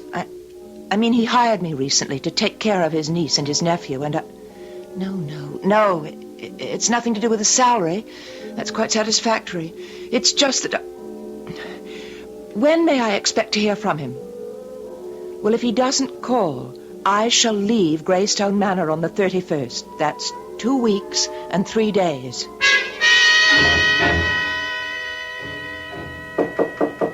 Who's there? It's Alex, Mary.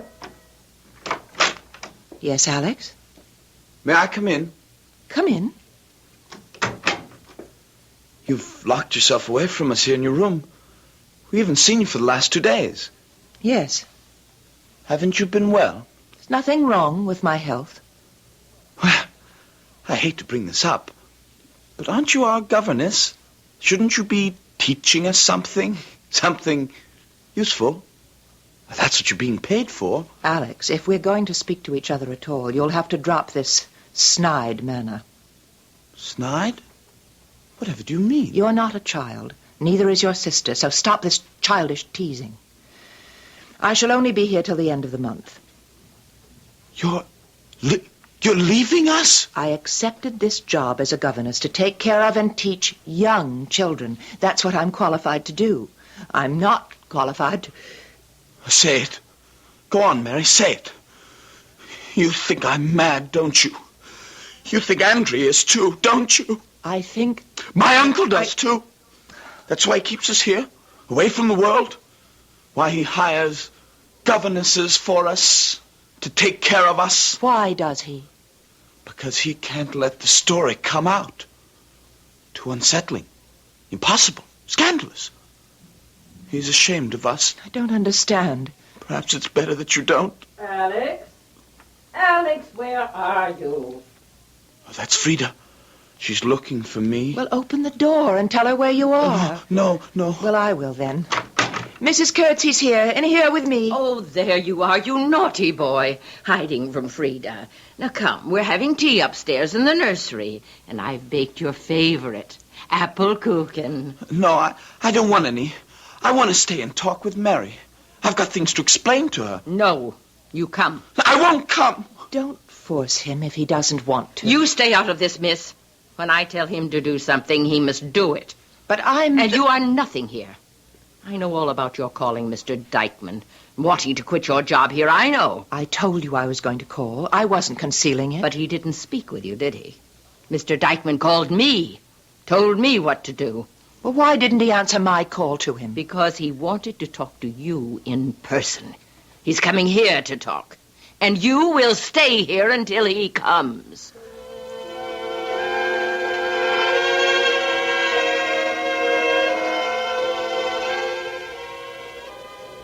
The house doesn't look so gloomy when the sun is shining, does it? Oh, Andrea, I thought I was alone out here. You're very unhappy here, aren't you? Oh, uncomfortable is closer to it. It's just that everything is so strange, so uncertain. Like living in a dream? Yes. Yes, like a dream, but not a very pleasant one. You'll be going soon. 10 days. I'm sorry. You can help us. Help you? Oh, Alex knows that, too. We want you to stay. Oh, that's very flattering, Andrea, but I can't possibly help you. I don't even know what kind of help you need. We can tell you. Show you. We need your strength. Please say you'll stay. I'm only staying till the end of the month. End of the month. Well, then, that'll have to do. That'll be long enough. Tonight, we will show you what we mean.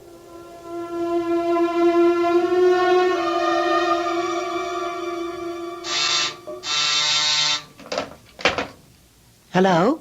Yes? Did I wake you, Mary? No, I was reading. I wasn't asleep. Please come to the large drawing room on the 3rd floor as soon as you can. What is it? I can't tell you over the house phone, please. Very well. It'll take me a few minutes to dress. No, just put on your robe. Come now, please. I'll come right up.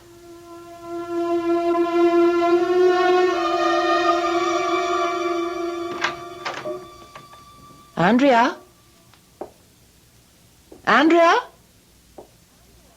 Strange. This is the room. Andrea?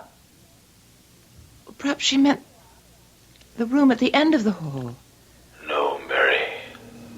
She meant this one. What? Who are you? I can't see you in the dark. Don't be frightened, Mary. You know me? They've told me about you. You're beautiful. Mary? Mary? Where are you? Here, Andrea. Oh, I was afraid you'd gone to the wrong place. No. Aren't there any lights in this room? Oh, there used to be, but the mice nibbled the wires, Alex says, and they don't work. I have a flashlight. Light it. There. That's very strange. What? A moment ago, I spoke to a man in the dark. A man whose name you mentioned to me. Gareth? Gareth Nordway. He was here. Where is he? He left very suddenly. You told me about him. A chauffeur, wasn't he? Oh, many years ago. Wait a minute. Wait a minute. Flash your light here on the floor.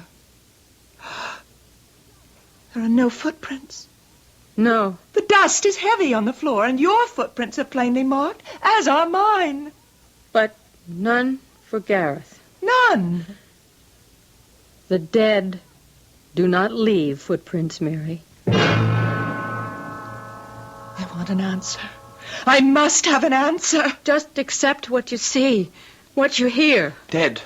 He's been dead for nearly 15 years. Dead, and yet not dead. Oh, what sort of nonsense is this? It is not nonsense. You spoke with him. What are you trying to do to me? I don't believe in spirits and ghosts and the supernatural. It was some sort of trick, wasn't it? Tell me the truth. Believe this. Gareth is here.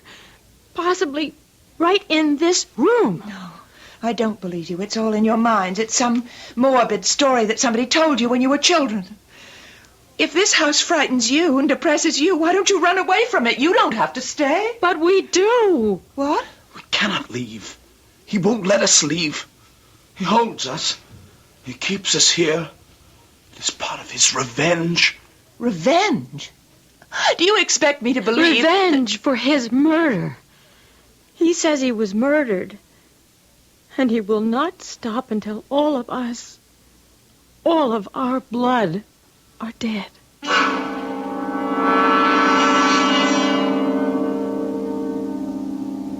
Already Mary Richards had fallen under the spell of the old house. She was beginning to believe the unbelievable. Had she really spoken to the spirit of Gareth Nordway?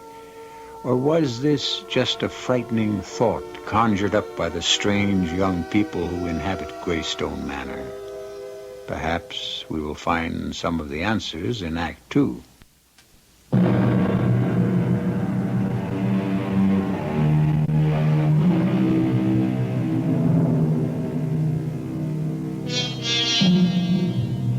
Mary Richards searched for an explanation of the events which had occurred, but which she, with her logical mind, could not accept. She waited impatiently for the arrival of William Dykeman, hoping that he could answer the questions to which she could find no answers. His first words were very reassuring. I've come out here for one reason, Miss Richards, and one reason only, and that is to put these stupid superstitions to rest once and for all. You don't believe them, Mr. Dykeman? Definitely not. They're rubbish. They're product of idle minds, childish nonsense. But I have seen him, seen Gareth Nordway. You have been made to believe that you have seen him. Miss Richards, it must have occurred to you that Andrea and Alex are, well, how shall I say, not quite normal. Well, their behavior is somewhat bizarre. Strange, Just but... pranks, childish pranks. Nothing serious, however, wouldn't you say? But I'm not competent to judge. I'd say that it was more than childish pranks. Frida told me that almost the entire family died in a rather mysterious fashion. Almost all at the same time. She seemed to hint there was something supernatural behind it all. Oh, that? Well, one can hardly call a serious epidemic of flu supernatural. We lost 9 members of our family. It was a terrible tragedy. Altogether in this house, we must have passed the virus to each other. Terrible thing to happen to a family. Alex and Andrea were little more than infants at the time. It very definitely affected them. I see. By your tone, I can see you don't believe me. If the two children were affected by this tragedy, if indeed it twisted their minds, why wasn't something more constructive done for them? Why, Miss Richards, Why weren't they given psychiatric help? Why were they kept here, virtually prisoners, instead of being taken to a more healthful place? I find it difficult to answer that. Why? Because you are responsible for keeping them here? In a way, yes. Well, what do you have to gain from all of this? Oh, now, really, Miss Richards, I cannot tolerate this interrogation from a hired servant. Don't let that disturb you, Mr. Dykeman. I'm quitting this job as of the 31st. There is nothing that could induce me to stay on any longer. Good day. Wait, I have nothing more to say to you, Mr. Dykeman. but you do intend to speak to others. Yes. There's something hidden here that's festering like an infected wound. Something that needs the light of day. If you mean that you intend to go to the police or force some sort of I investigation... shall certainly do something of that sort. Well, then let me warn you, you can be stopped very effectively. Are you threatening me? Threatening you? Oh, no, I wouldn't think of it. But I must, in your own interest, prevent you from causing yourself hardship. Yes, and perhaps even injury.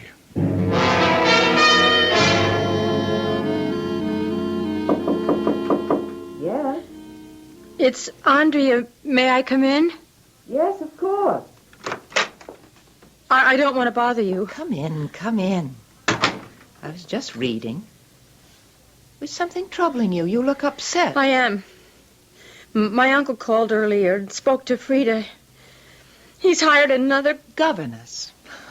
That was to be expected, since I am leaving at the end of the month. No. You are leaving Friday. You haven't been told yet. That's the day she's arriving. Oh, if only Alex and I could go with you. Well, why can't you? You know why. No, I don't. Andrea, who does all this belong to?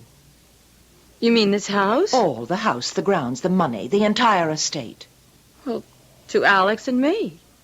And your uncle? Well, he's our guardian. Oh, he manages the estate. Until we're of age. 21 specifically. Alex will be 21 in 7 months, and I've got nearly 2.5 years to go. And when that time comes, when you and Alex finally come into your money, Uncle will find himself in somewhat reduced circumstances. But it never was his money. He controlled it. He used it. For us. I wonder. Mary,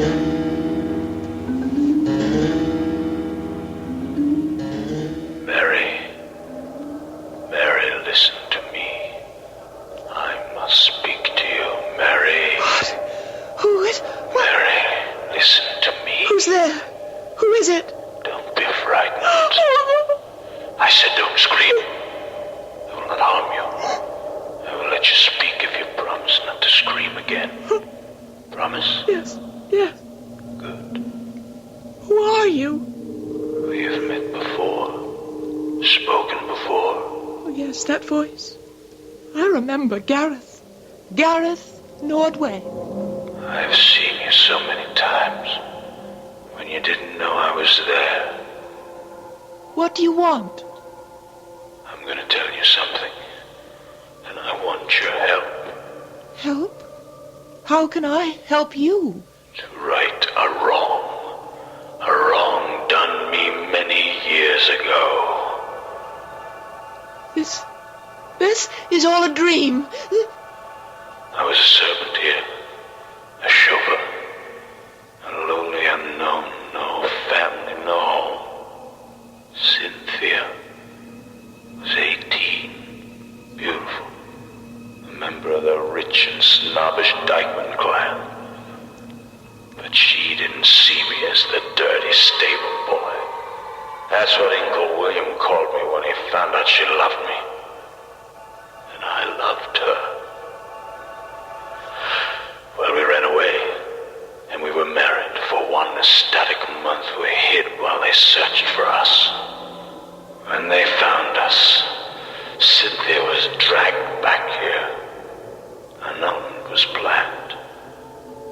Then I came back, broken one night, to find my bride and take her away. It was then Uncle William stopped us, shut me down like a stray dog. The last memory I have is the life ebbed from my body, and my blood reddened the white dress of my beloved. Was her scream piercing, hopeless? Then you are... Yes, I am dead. And yet, not dead. For sustains me. I've only one mission left. Uncle William. You said that you expected I would help you. You've already begun that.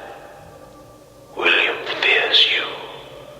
He's afraid you'll search until you've brought the truth out. Well, I suspected that something was being concealed. You will search it out.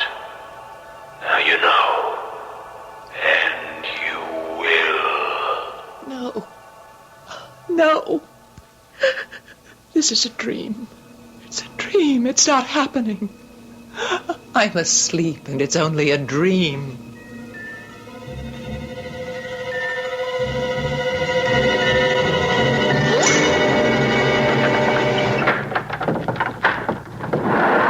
Going cycling again, Mary? Oh, Alex, what are you doing in the garage? I hope you don't mind if I use your bike. Not at all, since it's not mine. I've got another bike. Mind if I come along? Well, I wasn't exactly going just for a ride. Going into the village, then? Alex, I had a strange dream last night. It was Gareth, wasn't it? However did you know? It's his way. He's working on you. He told you a story, didn't he? Yes, tragic. I almost wept for him. Oh, it's won you over, Mary. The way he won Carol over. He wants your help. He'll try to use you. Listen to me, Mary. Gareth can be very persuasive when he wants to be. He can make you believe the most ridiculous things. I don't want to hear any more about Gareth. Let me tell you the true story. Or at least the official version of the tragedy. I don't want to hear it. You better listen. Cynthia was attracted to Gareth Norway. Everyone knows that. She flirted with him, some say. Whatever it wasn't love. Not on her part. Gareth kept after her, and finally... They ran away together? They married? No. He tried to get her to go away with him. She refused. He got angry, wild. He kidnapped her. Uncle William chased them, found them. Gareth drew his knife. Uncle William shot him. That's how it was? That's the way the police got the story. It was called self-defense. Case was dismissed. And Cynthia? He killed her. Or as the story goes, the first shot wounded him. But he was able to stab her with his knife. Uncle William fired at him again. I believed him. I believed Gareth. Carol Wicker believed him. And committed suicide. No. But I heard... She did not kill herself. She was murdered. Deeper and deeper, Mary Richards plunges into the morass of claims and counterclaims. The circle of evil that surrounds the old gray house is being drawn tighter and tighter around the lives of all who dwell there. As though fighting up to the surface of a stagnant pool that threatens to suffocate her with its vile and rotting weeds, Mary reaches out for help. I'll be back in a moment with Act 3.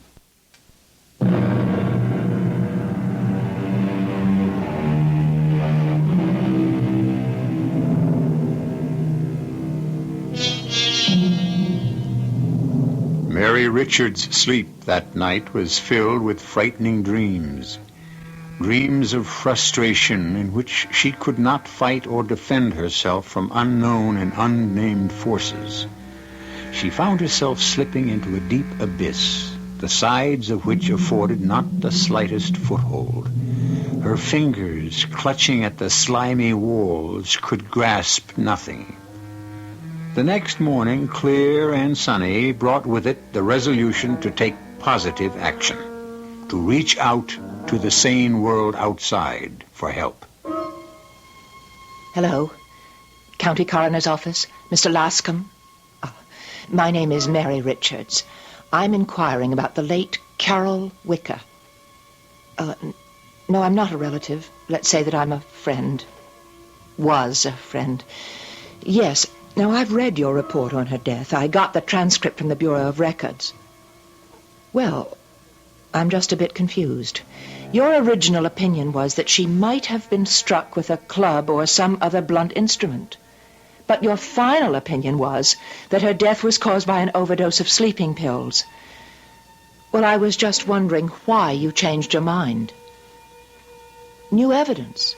What new evidence? That she had been upset, melancholy, despondent. Well, who gave you that evidence? Oh, I see. Well, the reason for this call is to ask, how does one go about getting permission to exhume a body? I'm not so sure you're doing the right thing, Mary. After all, Carol was in a bad state of mind, unhappy, depressed. And she knew something. Something which might prove embarrassing. It was your Uncle William who supplied the information that changed the coroner's opinion. Don't you find that interesting? I do. You're jumping to conclusions, Mary. Am I? All you know has been told to you, and you believe what you've been told. Mary, we don't know what we believe anymore. Well, where did you get your version of what happened to Carol Wicker?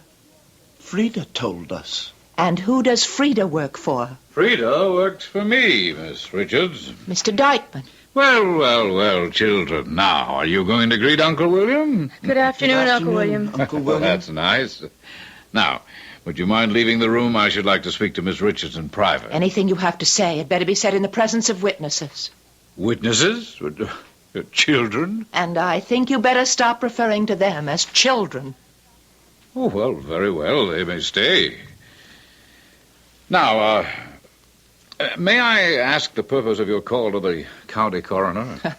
I see the news of my call was relayed to you very quickly. Well, do you think it's strange that Mr. Lascombe would call me? No, not strange at all. I rather expected that he would. I would like to dissuade you from your purpose. I think nothing will be gained by digging up the remains of poor Carol Wicker. You can't change my mind. I have the exhumation order, and I have only to order the men from the cemetery. Oh, yes, I know. And I see you're not going to listen to me. So I'm going to make matters easier for you. I have ordered the men, the gravediggers, to be there tomorrow night at 9. Good. The remains will be delivered to the coroner for re-examination. I would prefer that the examination be made by a doctor of my choosing. Well, of course, but until you have engaged a man, the body will be sent to the county morgue. That is a state law. I have no control over it. Thank you. You've been very helpful. But don't mention it, Miss Richards. Anything to keep you and the children entertained?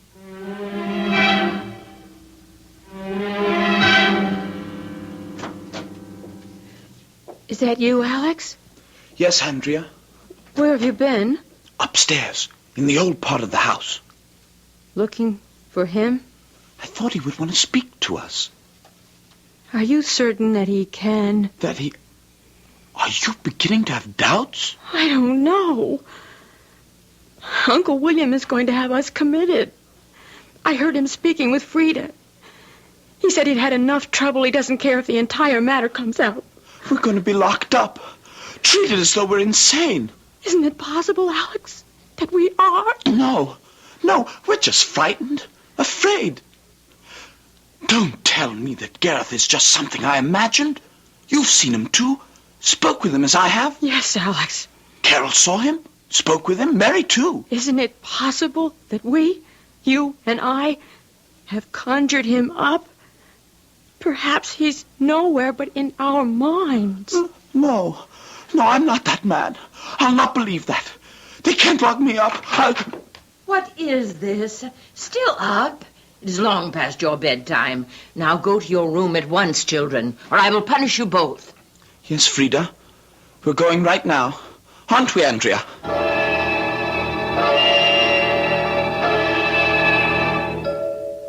You rang for me, Mr. Dykeman.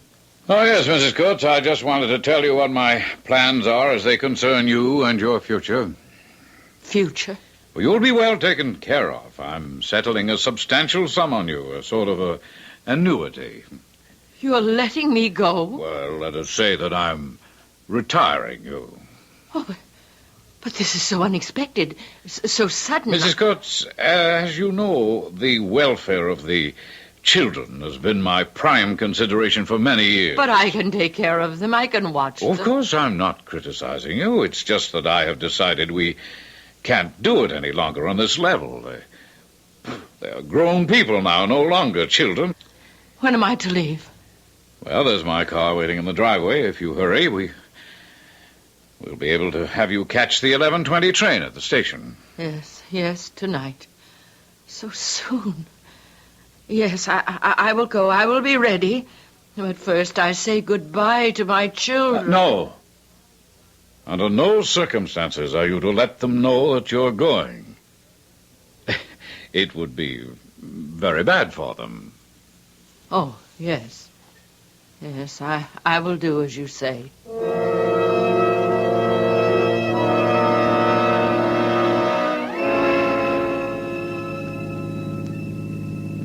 What time is it?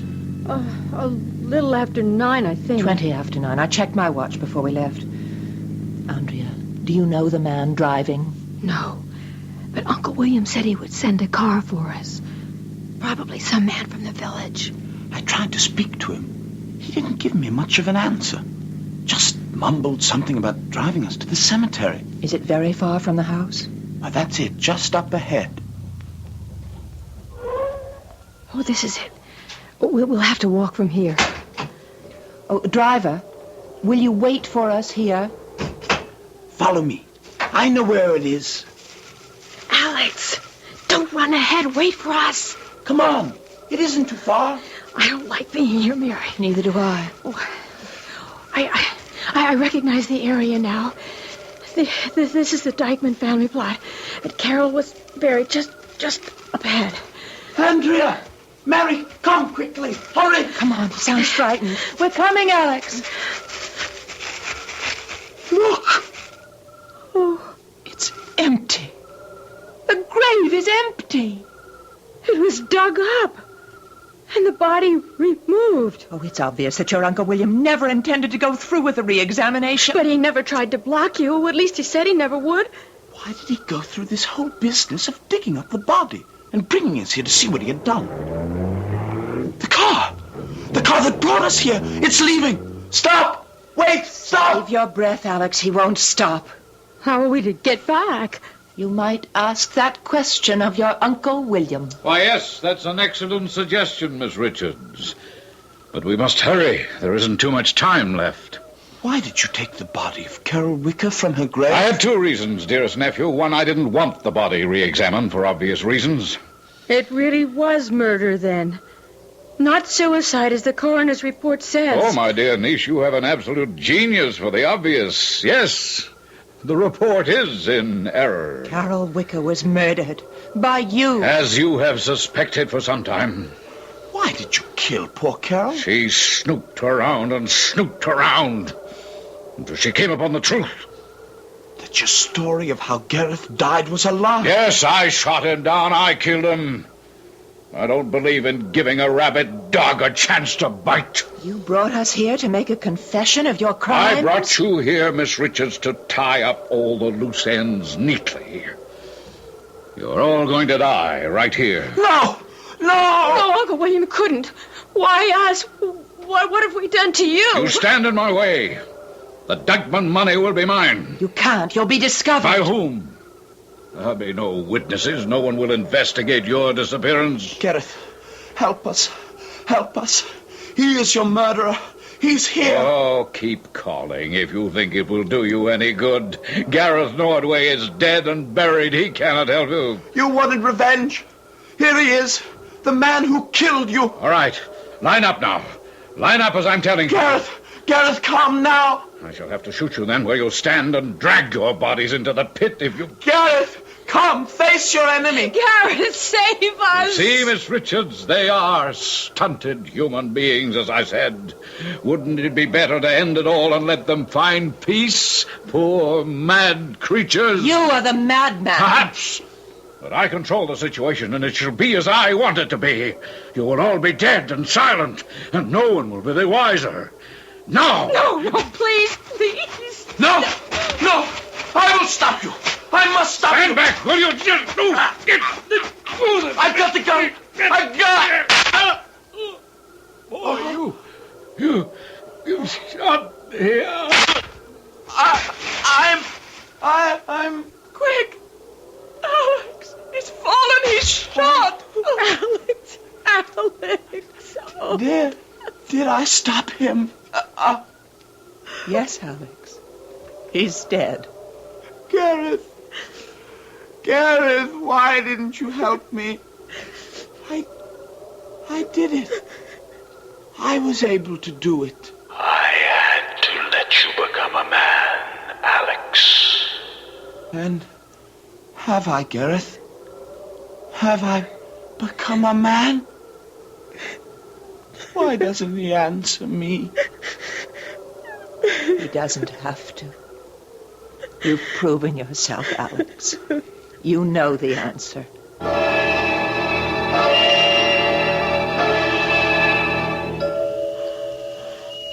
I just checked with the ticket agent. The train's on time. I'm almost sorry. I hate to see you leaving. I must. And you'll be all right now, Andrea. Oh, are you sure you won't reconsider and come back to the city with me? No.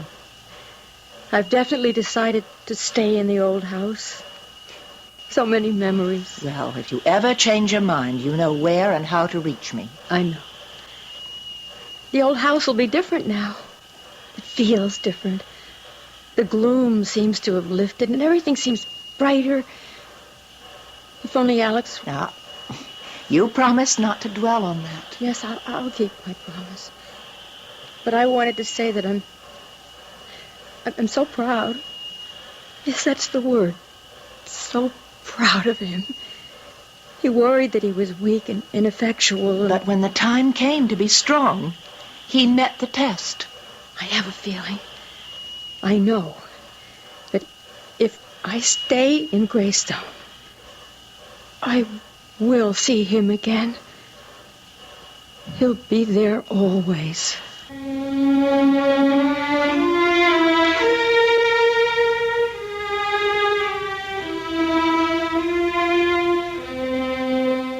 As the train began slowly pulling out of the station, Mary Richards could see the lonely figure of a young girl standing wistfully looking after the departing train. Then she saw Andrea turn and make her way back to the old station taxi, get in, and start to Greystone Manor, empty now of all but its ghosts. I'll be back shortly.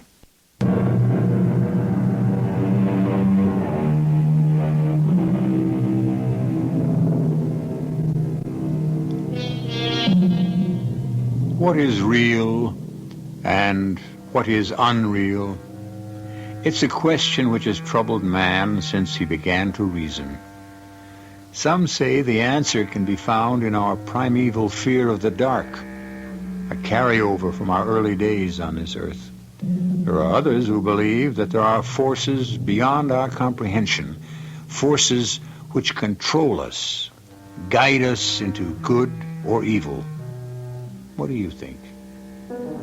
Our cast included Marion Seldes, Christopher Tabori, Mary Jane Higby, Rosemary Rice, and Ian Martin. The entire production was under the direction of Hyman Brown. This is E.G. Marshall inviting you to return to our Mystery Theater for another adventure in the macabre. Until next time, pleasant dreams.